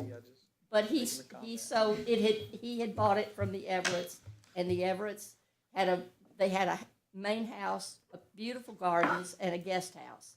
Now it has 5 Mungo houses on it, and all of the landscaping is gone. All of the beautiful shrubbery, everything is gone, and not many people even know that there's. But I'll give you a great example of a place that your dear friend Belinda fought and was unruly, and I think Robin might have been part of that too. On Devereaux, where the old farmhouse got torn down, and I got to tell you, the improvement of the houses that are built there today and the families that have moved in there is 10 times the value of what that old farmhouse was, and the owners that didn't take care of it and this and that. Their challenges, I agree, and we're going to have a lot of different cases. But what we need to do today is make sure that we are very clear on criteria, that we have an objective that's fair in the process for all the parties and thing. And unfortunately, the requirements in here of the cost on people who are in lower income are. A lot of people don't have kids that can co-sign and other things, so But it my is. children didn't need to. Well, but they did if they did. I mean, you can't use that argument both ways. They but- have never put in one dime to my. But they had the property. liability and they could have do it, which my point is. His point is not everybody has kids who could co-sign because their income wouldn't support I just it, want to so. make sure that we're creating a fair process, and I think there's distinctly ways that we can all achieve things we need. And Well, I don't think my daughter was terribly wealthy. She was 1 year out of law school, but but she had some assets, obviously. she had guts, like her mom. I also want to bring up a couple of points. The women's club property had no protection on it. It was my understanding that it was sold without going to the neighborhood that it was supposed to, that before it was sold, that they were supposed to go through the neighborhood. I understand from the neighborhood around it that you didn't do that. It's now sitting vacant. The Garris building property is sitting vacant. That's their family's choice, though. Well, that is their choice. The Assembly Street barbershop that was supposed to be the hinge pin that was going to hold that big development that was going to happen, it never happened, and the barbershop is gone. I think those are good points that we need to think about, that people go in and they bulldoze it right away really quick, and you're not even sure that your project is going to go off the ground. I just want us to think about those things. I think that's what we're because trying once to it's do. gone, it's gone. I think we're trying to identify those properties that are here and go ahead and acknowledge those, but at the same time, we can't just have a blanket policy that stops everything with very subjective. 206, if every one of these 265 properties came in, what would the city do? Mm-hmm. We don't have the resources. And on the back end, we're talking about, I think a fair discussion would be in this, if we're gonna lay down these types of rules, what happens if at the end of the day, we hold somebody's property up for a year? Let's take worst case scenario. And then it ends up that we're gonna issue it. Are we gonna give those people back all their money that they've spent and the time they've lost and the income and everything?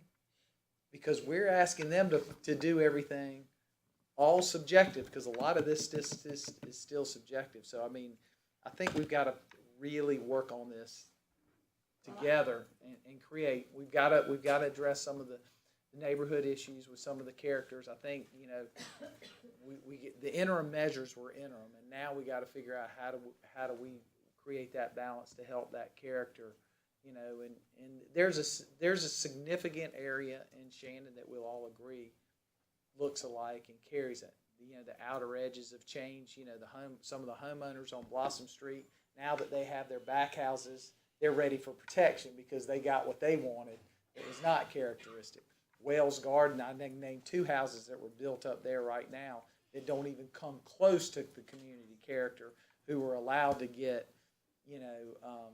special exceptions for their personal needs, but now they want to impose everything on everybody else. So I think we got to really get defined in what's historically significant.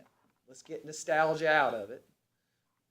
Attack those, but at the same time, address some of these other issues, because there are some distinct characteristics that we want to protect, and I think we've shown that before. But at the same time, we've got to be realistic, and I think where we are right here, there's some really good points in here.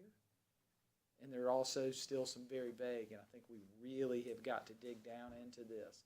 And I think we got to take in consideration the burden that we're putting on, because it does give the appearance of, well, if you got money, you can do this, and if you don't, you don't. And I think that's But a wrong. You don't have to have money. I prove that. But Martha, you got one case. There are a lot of people in this community. There are. Who have inherited in some of these corridors and are dealing. They're lucky to pay their taxes. So, and not everybody can afford to do all the things and, all the incentives. We're going to have a discussion later today about a certain area that wants more incentives. I mean, at what point do we quit, pouring stuff in and, the value of everything, we've got to really take a focus. And this is going to be a hard one, and it's not going to happen in an afternoon. No, it's not. But look at 701 Whaley and what an asset that is to our I love 701. It's I think it's a amazing. great asset. I love the building behind it. But the reality, it also is being supplemented to keep it going and so forth. So, you know, we have to, when we say this, we have to identify it because, you know, at some point somebody's going to have to help preserve and also come up with the funding. It all can't continue to fall on the city. I agree with you. It just, I mean, you know, that's realistic. But Chairman, I'm very grateful that we kept 701. I'm very grateful that we kept the Cotton Building. We're running out of time. Can we hear the chief's proposal and then? We're out of time. Aren't we? Isn't it past 11? It's 10:45. 10:45? I got 7 pages of notes to discuss yet. I don't think we're gonna be able to discuss this from the council's point of view until maybe we get the chief's presentation and have another meeting to get into the nitty gritty. I didn't think we had anything. I don't have anywhere to be till 2. I had a different agenda, but. Well, but was that everybody's comment? Did anybody want to speak? I'll Andrew, keep- yeah, absolutely. I I'll mean, keep we're my here to comments hear. very brief. Yeah. I'm Andrew Clarkson. I do live in Shandon on Wilmont Avenue, and I wanted to ask the group to sort of take a pause. I think you're looking at it too closely, or getting down into the weeds a little bit, because you're looking at the individual houses. I think you need to draw back and look at the neighborhoods again, because the neighborhoods have the individual character, which is the character overlay which were voted on some 8 years ago by some of these neighborhoods. So I just would urge you to not to oversimplify this process, and to take a look at individual neighborhoods. Each of these neighborhoods have their vibe, like Martha's neighborhood. It has its own distinct feel. Shandon has its feel. Melrose has its feel. Hollywood Rose Hill as well. Shandon has portions of the field. Shandon Not is a collectively, lot it's more. 800 homes. I've lived in not- Shandon for 15 years. This go around, I grew up in Shandon as a kid. It was a much smaller neighborhood in the 60s than it is today. So it's a different neighborhood now, by definition But of there is age. definitely a distinct corridor in there, and I Yeah. don't think any of us would disagree with that. So there are 15 neighborhoods with the current overlays. I think I would urge you to consider keeping all of those neighborhoods as intact. Shandon actually was voted for. We voted as a majority, 75% majority of the neighbors voted for this overlay back in 8 years ago. So Out of the 8, no, I don't remember it being. Just let him finish.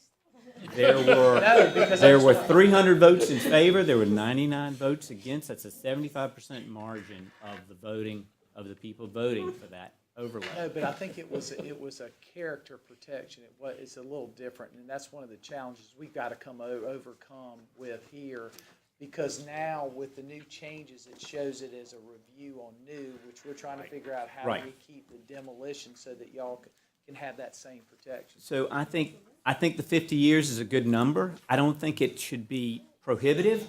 It's a speed bump in the process. DDRC gets an opportunity to look at these houses, but it's a place for people to pause and take a look and say, here's where we can stop. I don't know that the 180 days is necessary. That may be a little onerous, but I do think we need to keep the 50-year line in place. And that's all I've got. Thank you, Andrew.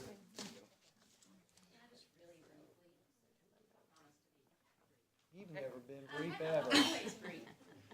I did call you. You didn't call me back, by the way. I was in Louisiana. I hope you're eating crawfish and drinking beer. Because beer's a theme these days. I have no comment on beer. Oh, you like beer, don't you? I'm Robin Bates. I'm the director with Historic Columbia. I want to just address quickly the issue about this private property rights that keeps coming up. And just as a reminder that historic preservation is for the greater public good. And I think we also need to think collectively what's good for our community as well as individually what is good for us as citizens. In terms of the expenses that could be, that seem to be of concern to some, it could just as easily, this ordinance could just as easily potentially save property owners money. And as Robert mentioned, they'd be more aware of their options via tax credits for preservations, abandoned buildings, or green energy. And I want to emphasize that the 50-year threshold is 50 years plus something else, right? It's not just 50 years as a blanket. It's 50 years plus all of these other criteria. In terms of denying a person's the demolition permit, DDRC's denial is not a permanent preservation restriction. It would not be that. It would not automatically become a landmark building. The makeup of DDRC changes and preservation ordinances are a completely different part of this process. So don't confuse that this is going to put something onto a building from the point forward that is going to be problematic for a property owner. I think that's where it needs to be clarified, Robin. That's part of the problem is the way it's written is that's exactly the context it rolls into.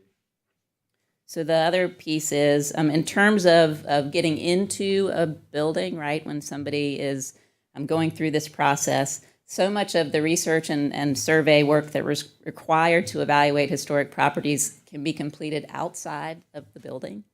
And it's important to note in Section 6 that it's indicated that in order to enter a building, to make it available to potential buyers, the request must be a reasonable request. So it's not automatically that there are going to be people traipsing through a building. And the last thing that I just want to note is just as a reminder that the value of historic buildings is not all about the financial value. It's about the value that they add to us as a community for the greater good. Again. Thank you, Robin.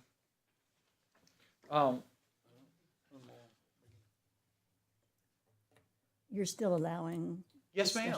Okay. My name is Wanda Gail Breedlove. I own 2 historic properties in the Robert Mills Historic District. I'm a private property owner. I do want to speak in support of the proposed guidelines for demolition. We need something. We all know that because while we're discussing and waiting, things keep falling down. One of the keys from the discussion I've heard is that these timelines do not apply to every piece of property that's 50 years old in the city. Different numbers have been proposed, but there's only a small number which go forward after the 10-day process. Most, way more than most, apparently can be identified right away, even if they're 50 years old, as not needing any of these protections. So we're not fighting every single 50-year-old property in every single part. What we're talking about is that if there's something that is determined to meet a lot of these criteria and that needs more time and reflection, then we should have the opportunity to have additional time and reflection and not be forced to make an immediate decision that cannot be made. Plus, if someone's coming for a demolition permit, they have some ideas. If they're going to apply for a permit, they've already done some thinking. They already have something in mind, and it's appropriate to know what that is in mind. They just didn't say, I'm poor and I'm going to knock my building down tomorrow. That is not how that happens because it's expensive to go through the demolition process. So in fact, somebody has persuaded them or they have had a aha moment that there's something worth doing or something they would like to do. What is possible then is to give them the opportunity to learn, is there a lot more they can do with it? Is there more they can make out of it? To inform them.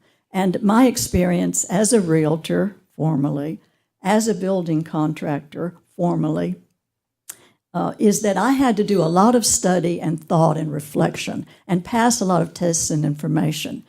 That same thing has been true of people in the historic dimension.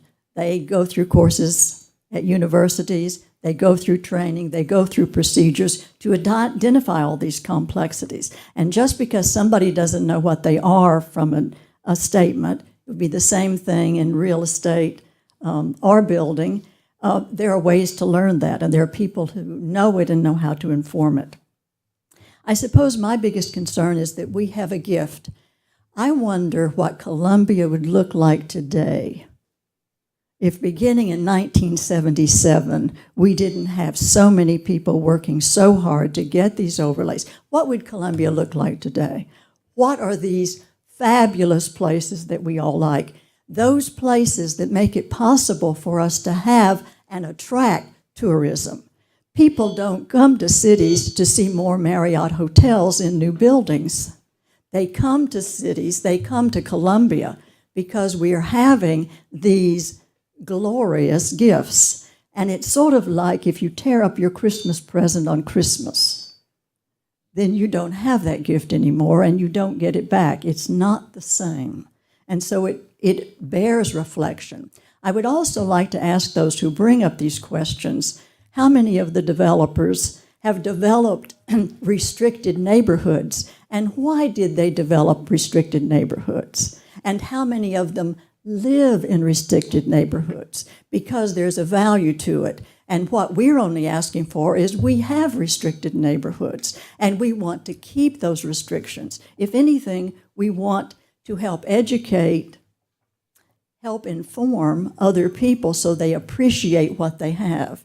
Because sometimes and often you don't know what you've got until you have the opportunity to learn.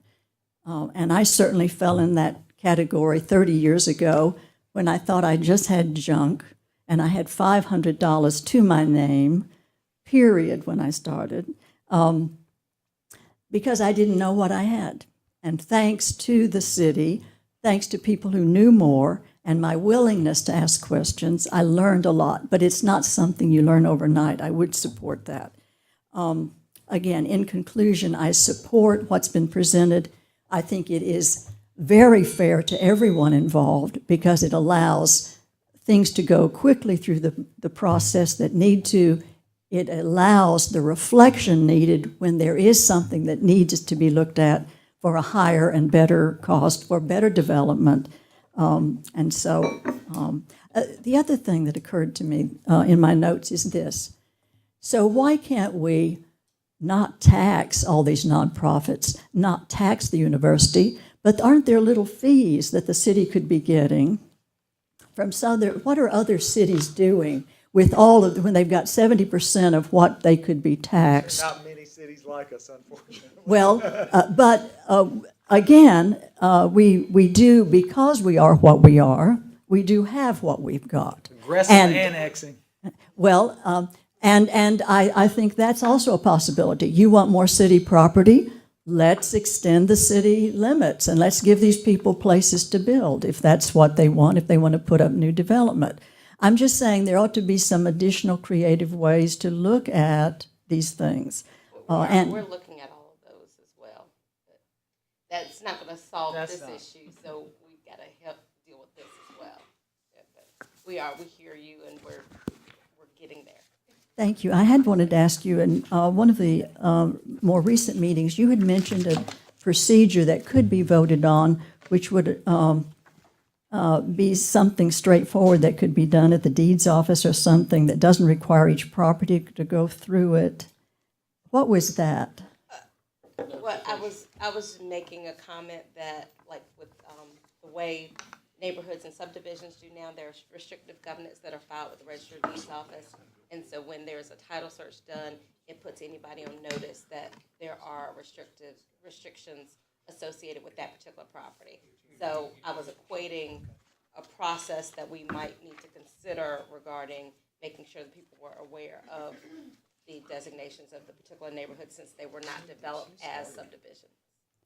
And that seemed to be a very appropriate step to take because part of the concern was people not knowing and I think perhaps that's where we have had some failing, is not making it clear, readily available, what someone is buying into. Thank you. So I guess, I think we'll hear from the chief and then we'll postpone to the discussion, on the points, for the next meeting. So the next meeting, I do want to be clear that we're not going to take comment from the public. It'll be a pure committee discussion with staff to go over all the different points, questions, and then I think from there, maybe we can narrow it down and hopefully bring something that gives everybody what they need. I do think it'd be good for us to, Amy, try to get a list and talk about the properties you mentioned. Okay, and if it's appropriate, it'd be really helpful to see some of the feedback you've been getting. Yeah. I can take a look at that. Yeah, absolutely. So why don't I'll from what I have, I'll draft a memo and send it to everybody. Thank you. I may not be here on the 16th. We're trying to figure out. What I hear you saying too is if I want to say anything, I better say today and not next time. Next time, we're going to have a committee discussion, but there's going to be other opportunities to speak as well. So, I mean, it's not cut off from public. No, because we'll have, I think, based on our next meeting, then we'll have another draft, which then we'll get comments on, and then would have to be two public hearings? One. Public hearing. So then what? So there'll be at least two more opportunities to speak.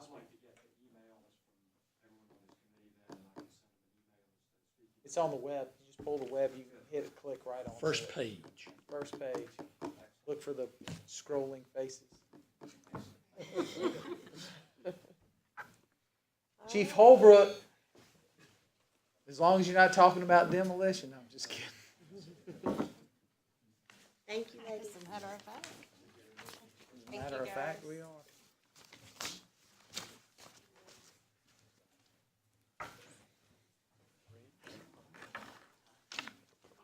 Good morning, Skip Holbrook, Police Department. So I guess every yin has to have a yang, so we're going to talk about I'm really going to tee this up for our subject matter expert to get down in the weeds with you a little bit on our demolition strategic plan. We essentially have 90 structures that are in workflow, 15 that are ready to go now, another 12 that'll be ready in a couple months, and then finally. You've confirmed they're not historic, right? Another 15, Or yes, sir. culturally significant, or any other thing. Yes, David will explain that. Again, 90 in workflow. We have about $362,000 to work with to accomplish this demolition plan. $40,000 was part of the original budget, and another $322,000 has been moved from CDBG. It takes a minimum in a perfect storm, or in a perfect scenario, it takes a minimum of 7 months for a house to be ready to be demolished, a dilapidated house. But reality is a year, and it can be as long as 5 years. So it's quite a process and an ordeal. Because of the surveys you have to do, the asbestos and all? The legal process as well. Yeah, I'll go over the process in a little bit. So David's going to give you a workflow of the process, and I want to brag on him just 1 second. So David is our chief housing official. He's been an outstanding compliment to our command staff. He is truly a subject matter expert. He's been critical for ordinance development. He does a fantastic job managing his division. I think you all have found his responsiveness to be second to none. Excellent. When you have a question, and he's going to go over what he really makes something that's fairly complicated, in my opinion, very easy to understand as far as the methodology and the formula used to get us to where we have 15 structures right now ready to go and 90 in workflow. So, David Hatcher. Thanks, Chief. Hope I can meet up to the expectation now. Thank you. Well, good morning, council members, Ms. Wilson and Ms. Gentry and Chief. As the chief had mentioned, I'm gonna do a kind of an overview of our demolition program here at the city. I can figure out how to work this. All right. I'll start by, I gave you all a little handout. I'll explain that here in a minute. First thing I'd like to do is just kind of tell you what our demolition process is and talk about our current situation, kind of where we're at today. The first handout that you have, the 11 by 17 sheet, that's kind of the demolition process mapped out. It looks complicated. It kind of looks like a board game. They got all these little things you can land on, and it kind of triggers the next action or next item that we have to do. But essentially, as the chief said, in the ideal world with a demolition from start to finish, 7 months, if everything goes right, that means there's no issue with the title, no, it can't be in foreclosure, it can't be a probate issue. Everything just works out good for us. 7 months is it, but I don't know that we've ever done one in 7 months. But based on this process, that's what it would be. Excuse me. So the first step is obviously we have to identify the house that has code violations, and obviously if it's severe code violations, we will send them a notice of violation, giving them 30 days to correct. We hope that our primary goal is to get people to fix the issue and abate the issue rather than demolition. But generally we start out by a notice of violation, giving them 30 days to correct it. If they don't correct it in 30 days, then we'll follow it up with a demolition notice, just another notice saying, hey, now we've determined that this house is bad enough that it requires demolition. So now we'll give them 20 days to, again, make the repairs or do the demolition. And after that 20 days, if they do not do the demolition, then we turn over to legal for a title search and the official demolition order that they file against the title, which gives us the authority by law to move forward. Once the title search comes back, legal, they'll file the demo order against the title so that if anybody does a title search, it'll let them know that the city's intentions are to tear down a house.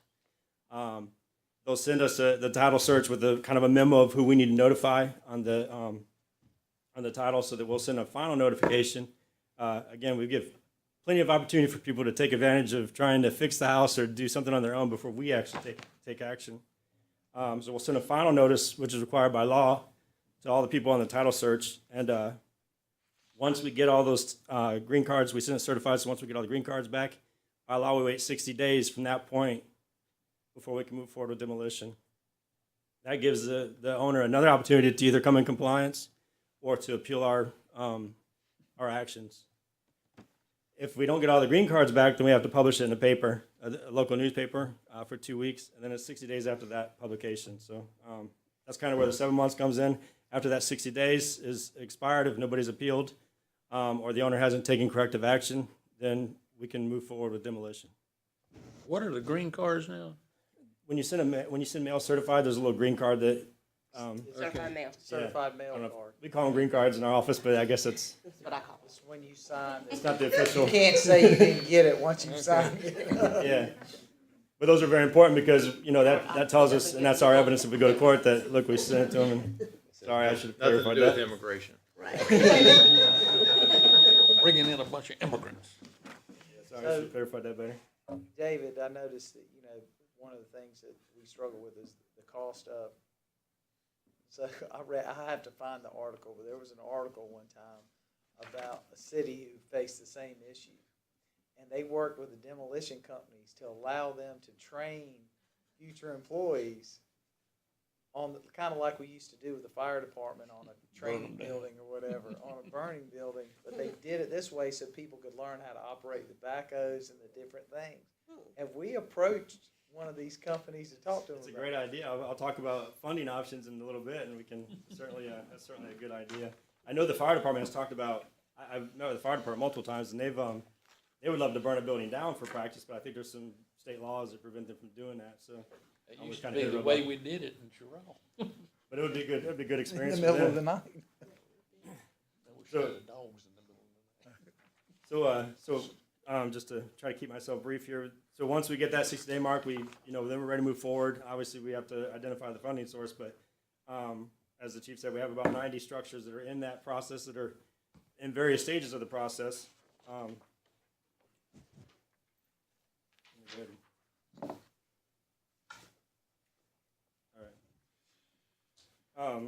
So we have 90 demolitions currently in the workflow, as the chief had mentioned. We're lucky enough to, working with community development, we have been approved for funds for the fiscal year 18-19 in the amount of about $322,000 to do demolitions, which will knock about 28 of them off the list. Of the 90, there are 15, as the chief said, there are 15 ready to go now. There'll be 12 ready in the next 2 months. We have 10 of those that we just got notified that they're new owners, so we'll have to actually kind of, if you go back to my little chart, this is where the board game goes in.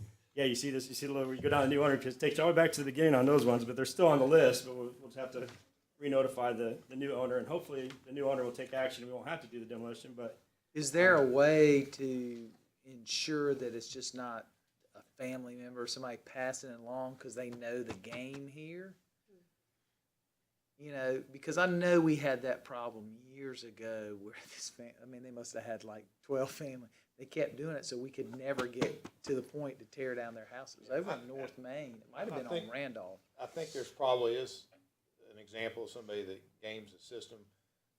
One of the things he'll touch on at the end is the vacant building registration ordinance that's in legal review right now. Okay. That kind of addresses that in terms of requiring insurance and the registration and the diligence to maintain or get it So we're reoccupied. basically doing what we did with the abandoned car, same kind of concept. It's got to be registered, property taxes paid, et cetera. Yes, sir. So I'll continue on. So as I said, there's 90 of them in various stages of the demolition process, and it is very possible that people have tried to get around the system. We've had to have them before. But what we'll do is, once we got the information from legal, we'll actually we'll send a notice to whoever they have identified as the new owner. We'll give them the opportunity, same opportunities we gave the previous owner, to try to come into compliance.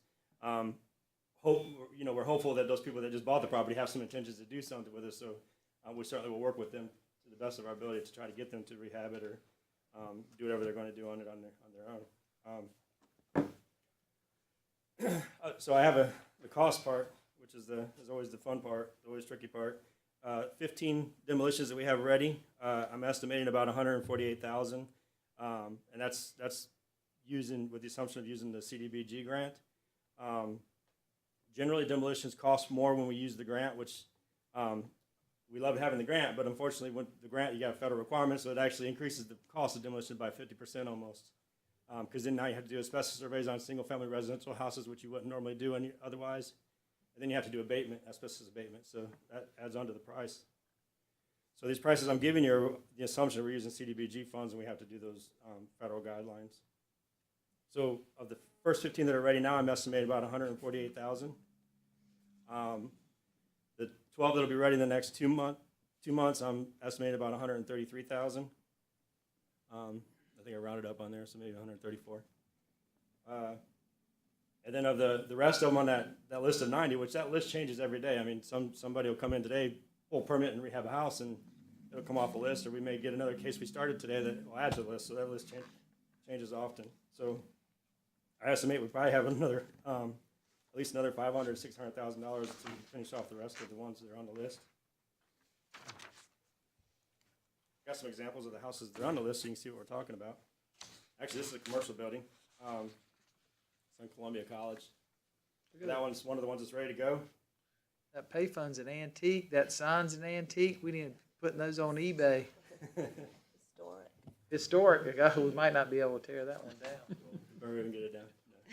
No. This is another one on Main Street. This is fire damage. Sometimes the fire damage ones, they can credit. So is that the completely abandoned now? I mean, We only touch vacant. We don't. So we have no recourse on this type. Obviously, somebody was collecting rent at some point. Well, we're going to try to address this in the vacant building. Yeah.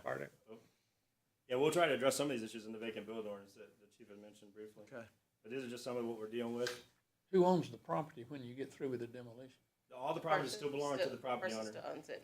Yeah. And then we have a demolition lien, so even if they sell the vacant lot, They got to pay us. we have to get paid. Okay. And truthfully, we don't really collect a whole lot on there. We may need to make that process Occasionally- quicker too, because I call you guys, Teresa, and say, how do I get this done? I think Teresa now figured out the process, but I guess because nobody ever would call us. Y'all didn't really have a process in Yeah, play. we don't get and- a lot of requests for that, so. Yeah. But they're supposed to, because if you do the title search, so your can lien is out there. Well, let me ask you a question. Can we sell those liens like the county does on the tax liens?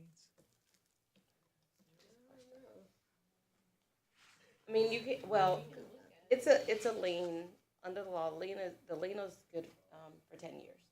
So if the person just keeps the land vacant and they don't do anything about it, our lien will go away in 10 years. But it's a lien on the land, so if someone sells it, then whoever's during the closing, we're supposed to be paid. Why is it 10 years? What's the time? Because it's a judgment. It's a judgment, so judgments are good for 10 years. Huh. I don't know. Yeah, there's a process. You can try whether It's not worth it. Yeah, I heard it's not worth it, but. I'm just wondering if we couldn't, I mean, investors do that way, and that's the way they have a lien on it. They get second position, but usually if somebody's not paying that, they're probably not paying the taxes either, so. They might be But- paying the taxes to keep it, because our lien is usually what, $5,000-$6,000. It's not a It's whole an lot. average of 10,000 according to his number. Yeah, so it's not a lot, but what would happen is if you sold the lien, unless they sell the property, there's nothing that would compel it. There's a supplemental hearing. Well, and then I guess the person that you sell it to could potentially do that. You'd have to go, but the person could come and say, we don't have any liquid assets, and pretty much, I mean, if all they own is the property, there's not a whole lot But you can can't do they to force a the sale? collection. Judge Strickland likely wouldn't do that. I mean, Because if they don't pay the taxes, they lose it. Right. Well, you know, that's a very interesting thing, because I noticed in the tax sale the other day, there's a piece of property, and they got tax liens for like 5 years. And I'm like, how do they have tax liens for 5 years when everybody else has to pay because their property sold in December? Taxes probably weren't worth it. But, This was a significant amount of money. That's why I was surprised. That's why it caught my eye. I don't know that. I know at the legislature, we've been trying to get the ability to put these liens on the tax Bill. each year. That would help us out drastically. Yeah, So 'cause that they'll they pay the would bill. have to pay that, because that's the one. It's our only mechanism. It's the only mechanism under the law right now where the person has to either pay or lose your property. Otherwise, we just sit there and wait to see if they sell it. We need to get some help with that. That'd be nice. Well, we've been trying, but the counties are, we finally found a way to do it this last year where it said, where we would say that the counties may do this, not shall do this. Because if we say shall, the county association pushes back hard. If we say may, they say, well, we'll let that on there, and then Why property would tax they want to guys, collect it too? they don't want to be made to do anything for a local government, because a lot of counties think that the local, don't like they don't have a good relationship with their local governments. And so the local, they don't trust the I guess I'm local government. confused in that statement, because the city is part of the county and it generates revenue for the county. That makes no sense to me. That argument is. Put him in the lobby over there, Kyle, and let him face them 2 or 3 times. He is exactly right. Counties don't like Exactly what to be they've made said to for do it. years. But then so we got it moving along this last year, and the property rights crowd in the Senate sort of shut it down. Because it's an erosion of property rights. You don't pay your bill.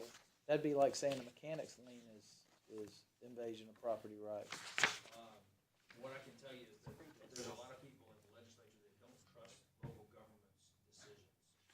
So they think local governments will do things willy-nilly and then just make the That's an interesting statement coming from a group that meets under a round dome.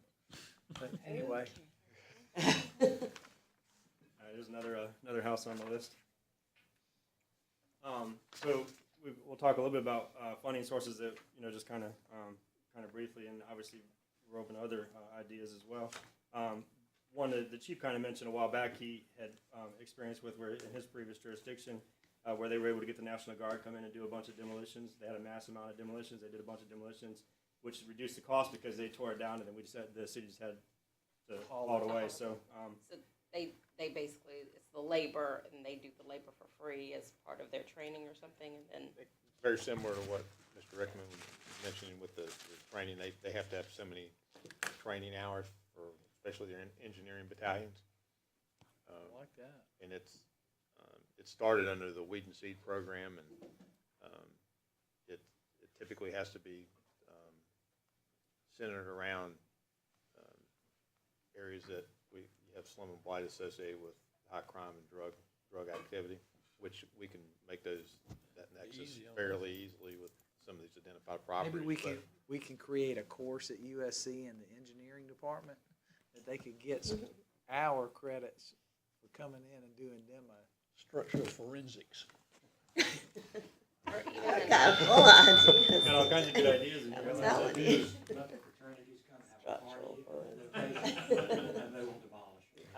After being in the bar business all through college, the sororities would be better than the fraternities. They destroy bathrooms worse than men did. Or even potentially we could look at, But it'd be with, great to with the high figure out a schools, way to tie in. like their with Hayward training Career process. Center and see if, they have anything, like training on the backhoe. There ought to be something we could do with that.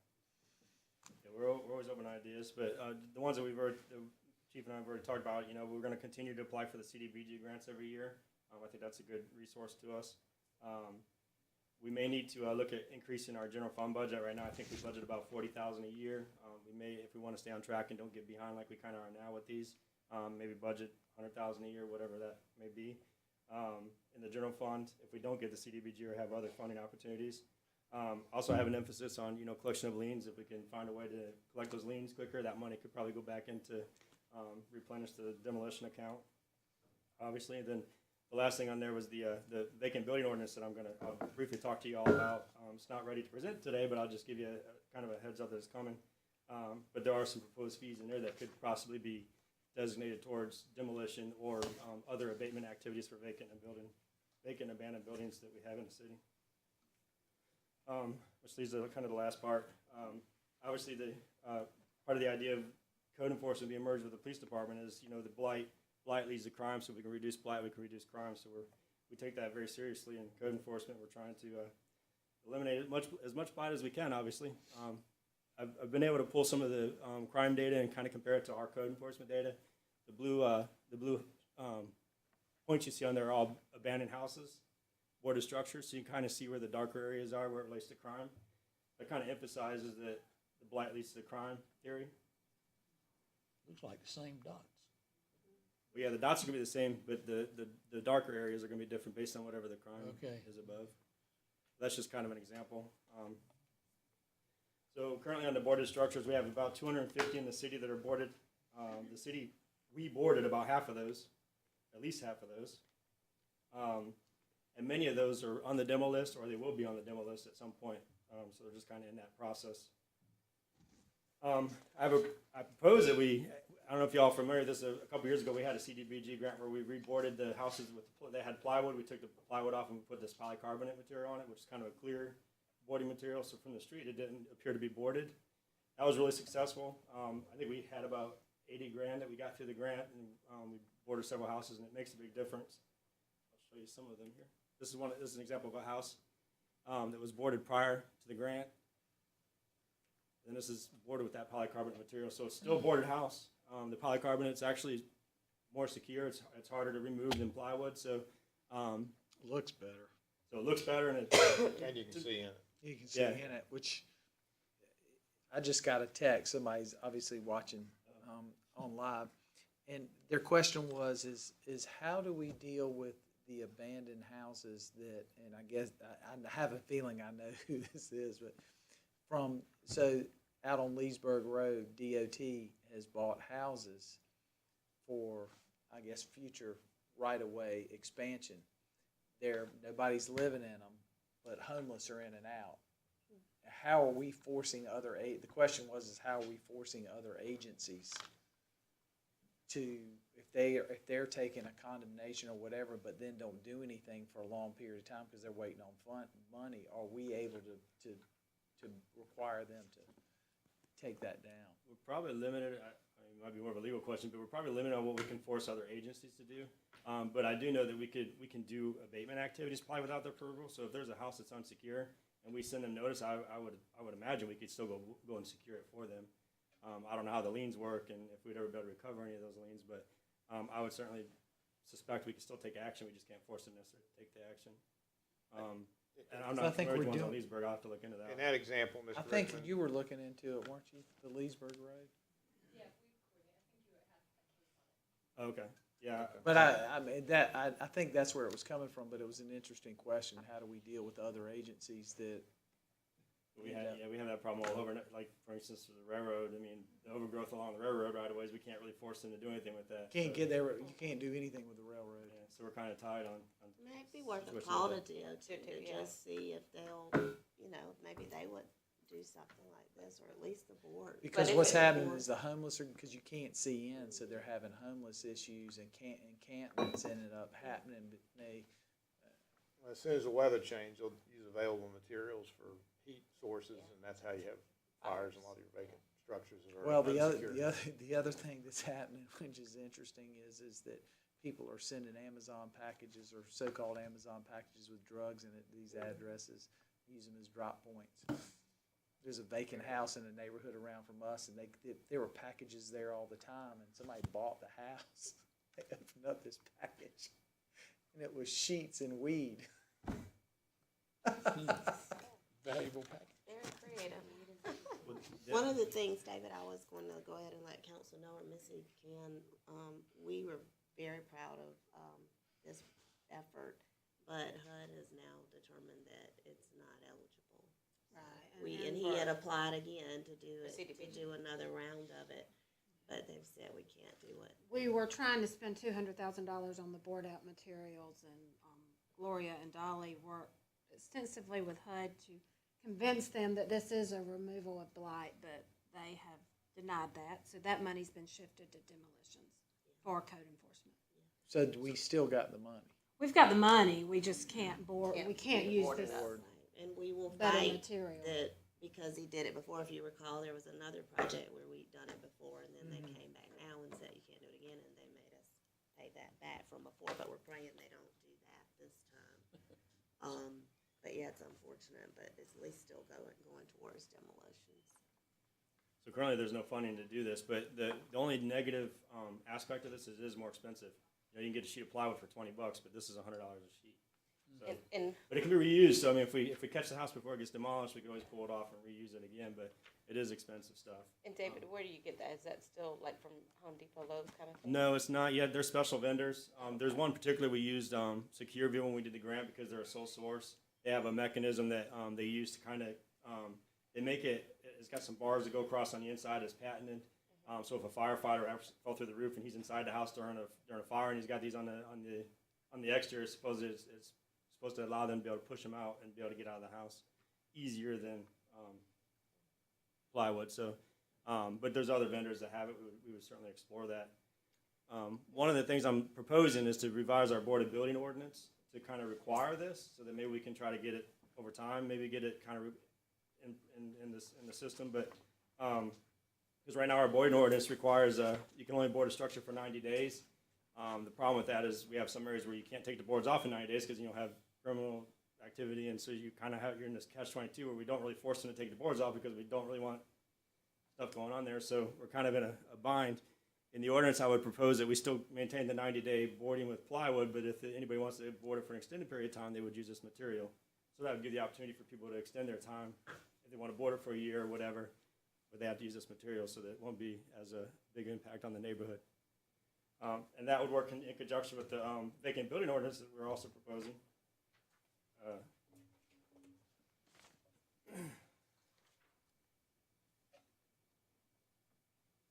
Okay. Let me catch up on my notes here.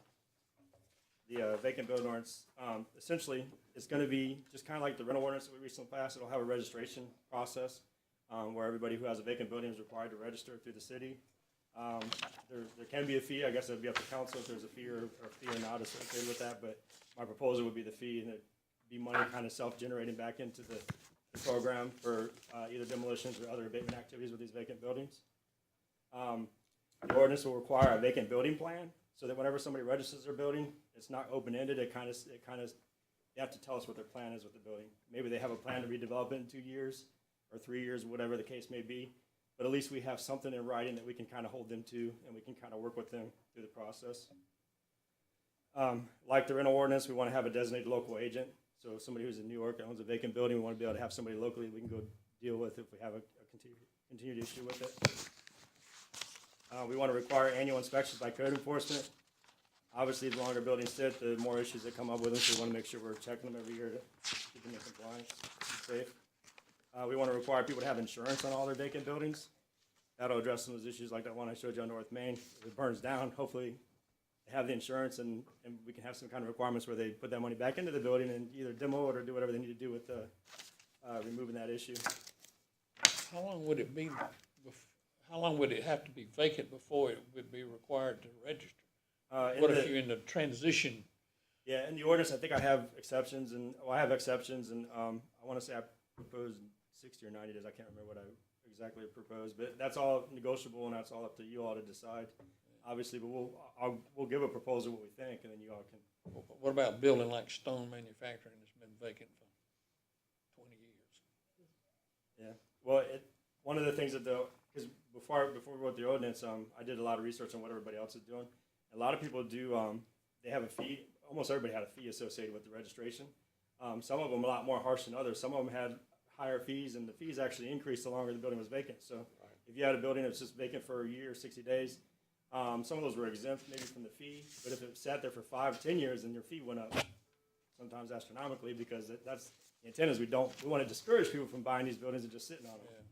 So we want to make it, encourage them to do something with them and not let them sit there vacant. So Property that's listed with a real estate agent for sale that doesn't sell them for a year, where does that fall in? There is an exemption. I have an exemption in the ordinance proposed. So again, all this will be up, once we get the ordinance in front of y'all, that'll be up for discussion. And very interesting concept. But yeah, it seems like it's working. Other places, it's a fairly new concept, but it seems to be working just like our rental ordinance was a fairly new concept, and it seems to be working well for us. So this is another innovative idea I think that will keep us on track. I think the insurance component is really important. And I was going to ask about that, because I've had clients who have inherited a house and it's vacant, and there are insurance companies who won't cover vacant houses. So are we sure that there's enough opportunity for them to be able to get insurance? I think I ran across that in my research, that if you can't get insurance, you can get a bond for equal to the amount of the house. So that I guess the city is a beneficiary of that bond. So if something happens to it, then that's the way it's proposed, and that's the scenario I found in one of the researches I did. In that recent series of fires we had, none of the structures were insured, interestingly. That's not that uncommon. And that's why when you drive through some of those neighborhoods, you see the burned out structures sitting forever. And see, I think that's why insurance companies don't cover them, because the liability and the risk is higher if it's vacant. So, I know I've had lots of clients who have tried to get insurance on vacant properties that they've inherited, and they've said, I can't get insurance. So that's why I was kind of wondering, how can we force that if there's companies who won't cover it? Yeah, I'm hoping the bond. The bond, you could easily get a bond, probably. That would be the alternative. And then also the ordinance will provide for means for appeals. Obviously, people can appeal if they don't like our assessment or decision or whatever. And then we have, kind of like the rental ordinance as well, we provide administrative penalties, so we don't have to go through the court system. We can assess fines and penalties that are a lot easier to do on our end, and obviously they can become liens if they need to. But this ordinance, it's, as the chief said, it's in legal review.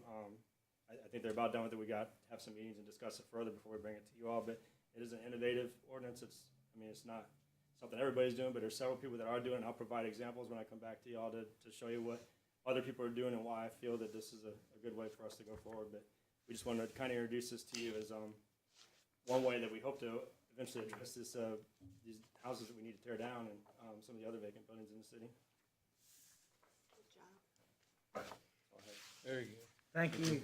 David, thank you for that. One of the things as they're working and really trying to have a good collaboration with community development and our development corporations, and I'll be talking with y'all a little bit more about this later today too, but one thing we'll probably need some help with You actually have an email from this morning, but there's a lot of chatter sometimes in the communities when we start these projects. And so on the one hand, the communities are asking for us to eliminate blight and move forward with redevelopment.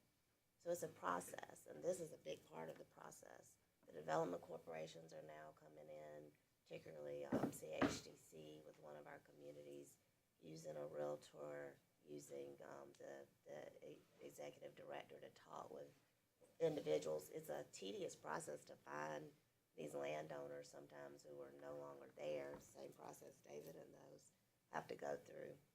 But what we don't need is misinformation.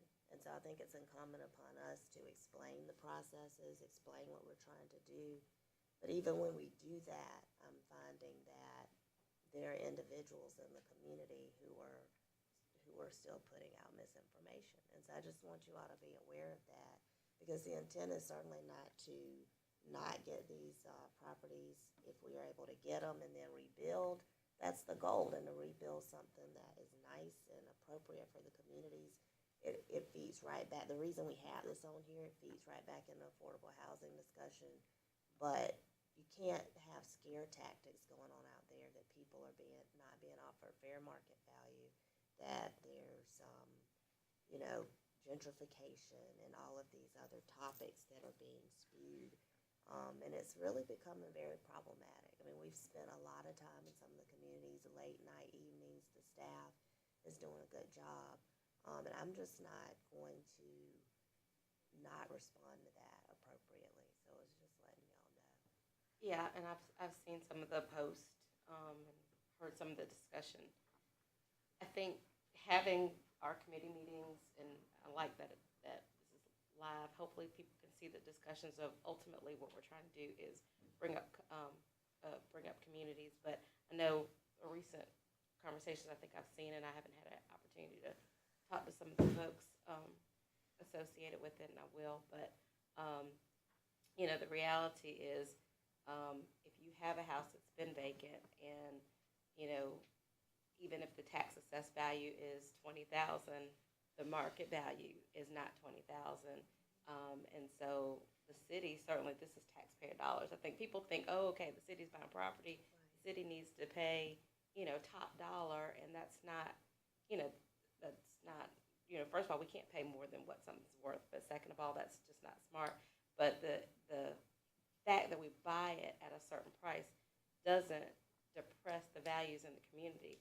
The fact that we go back and build a nice house will actually bring up the values in the community, which will then be another discussion, because then people will talk about whether or not the values come up to the point where it will push other people out. So that's a balance for us. But I think we have to have those discussions, and I think we do need to, wouldn't necessarily push back, but make sure that it's clarified that, because I think even well-meaning intention might hear something and say, oh, well, if the city buys the property at $10,000, that means this property is only worth $10,000, and that's going to make my value go down.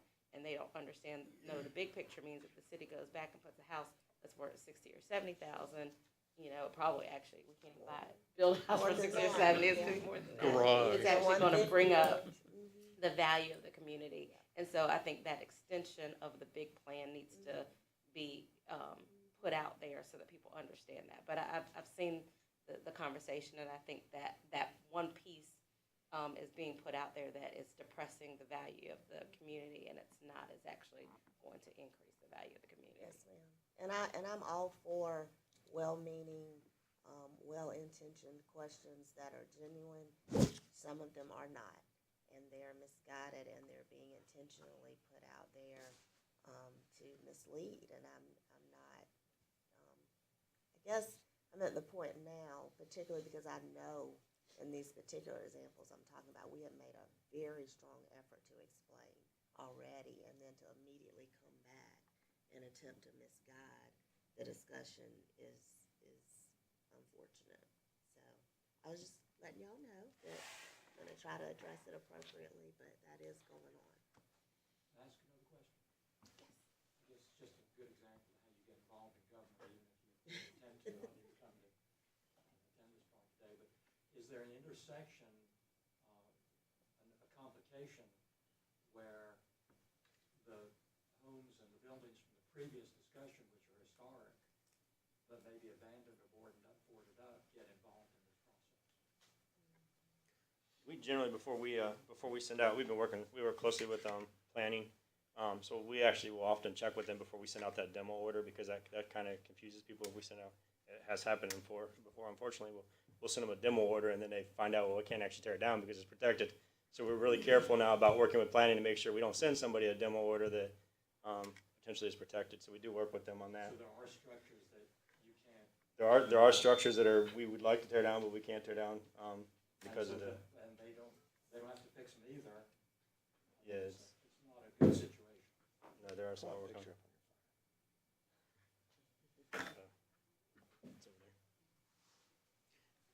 That's a good point. Well, if you look where all the protection Right. is, it's only in a certain section of town. Right. Just saying. This whole thing is one-sided to influential side of town. We don't apply it the same way across the board. Well, David's got an example, I guess, of that, and all of this was more for your information's sake, because a lot of this is happening. Unfortunately, the CDBG dollars have to be utilized a certain way too. So some of that other discussion that I was saying is occurring, you know, working with the development corporations and David and us. I mean, they're held to a certain standard on what we can touch and how we can do it because they're federal dollars. So This is pretty amazing. Look at this, Mr. Devine, pass it around. That's a historic building that we can't knock down. Doesn't even have a roof on it. I think I've seen this. MLK? I wasn't gonna. Is it? What street is it? What's the street though? I think I've seen that. Have we sent this to Robin and them to see if she can't find somebody to do it? Well, we can tell you the backstory behind it, but that's just a glaring example of. Well, I mean, they want us not to tear it down, but they don't want to take it on to fix it. I mean, I think, yeah. So we, as our corporations, have looked at acquisition and demolition using the CDBG dollars.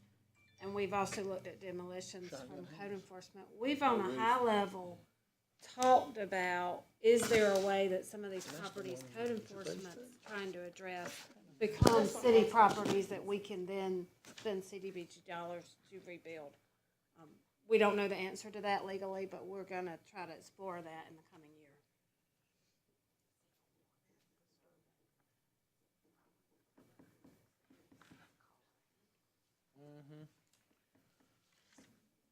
So staff is gonna recharge and we're gonna have another meeting.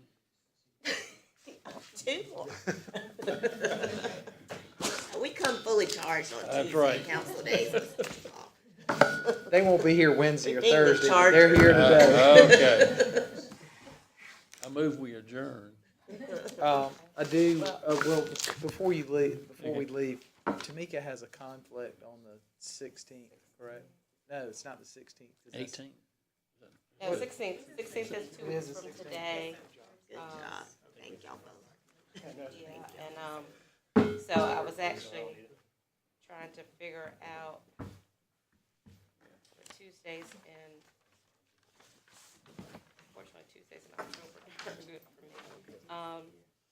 I mean, because it's going to have to be discussed at the council as well. I don't mind getting with staff and providing my comments so that we don't hinder the process, because I think it's moving along pretty good. I got a lot of questions. Yeah. I'd like Robert Lewis to explain a couple things to me. I think it would be About demolition delay. do y'all just want to say, what about the first meeting in November then? If October's not going to work. That's a election. Yeah, I'm fine. I mean, none of us We're on meeting the ballot, anyway. but I'm November the We're meeting 6th. that night anyway. Yeah, I knew, yeah, that's fine. November Are y'all If you good don't with the mind first waiting. meeting in November? Wow. Yeah, Are that's we what we're meeting? talking about. That's what we're talking about. That's, Does that work if y'all for don't you, mind Miss? waiting that long. We also have to consider the meeting November 6th. Maybe we can get with. We just said that, but it's not an election day for any of us. I mean, I'm, Hey, I mean, we gotta keep the wheels of government moving. we need to encourage everybody to vote. Why don't we tell, oh, we can't do that. 9 o'clock. People can't come in our meeting unless they bring, I voted. I voted. Make sure they voted. 9 o'clock on the 6th. Okay, so we're the 9 o'clock on the 6th. Yep. Is that good? Thank you. And we'll keep these, we'll have that dedicated to demolition delay ordinance, correct? And then we'll have the affordable housing piece on the work session and the evening meeting. Is that right, Mr. Rickman? I'm sorry. Your demolition delay will be your subcommittee at 9 o'clock, but then we'll have the affordable housing, incentive on the work session and the evening meeting. That's correct. Okay. That was our plan. All right. Thank you. Thank y'all. Yes, November the 6th. Do you want us to get with the staff individually and express our deep concerns? I would do whatever you want. I was just gonna send my memo and include Amy, Missy, Krista, you, and Tamika. I mean, I'm just gonna lay out all my concerns. Well, I'll wait to see yours and then I'll. I mean, just a lot, some of it, I mean, there's some very good points in here, and then there's others where I think it mucks the water up. Huh? No, because y'all don't ever respond.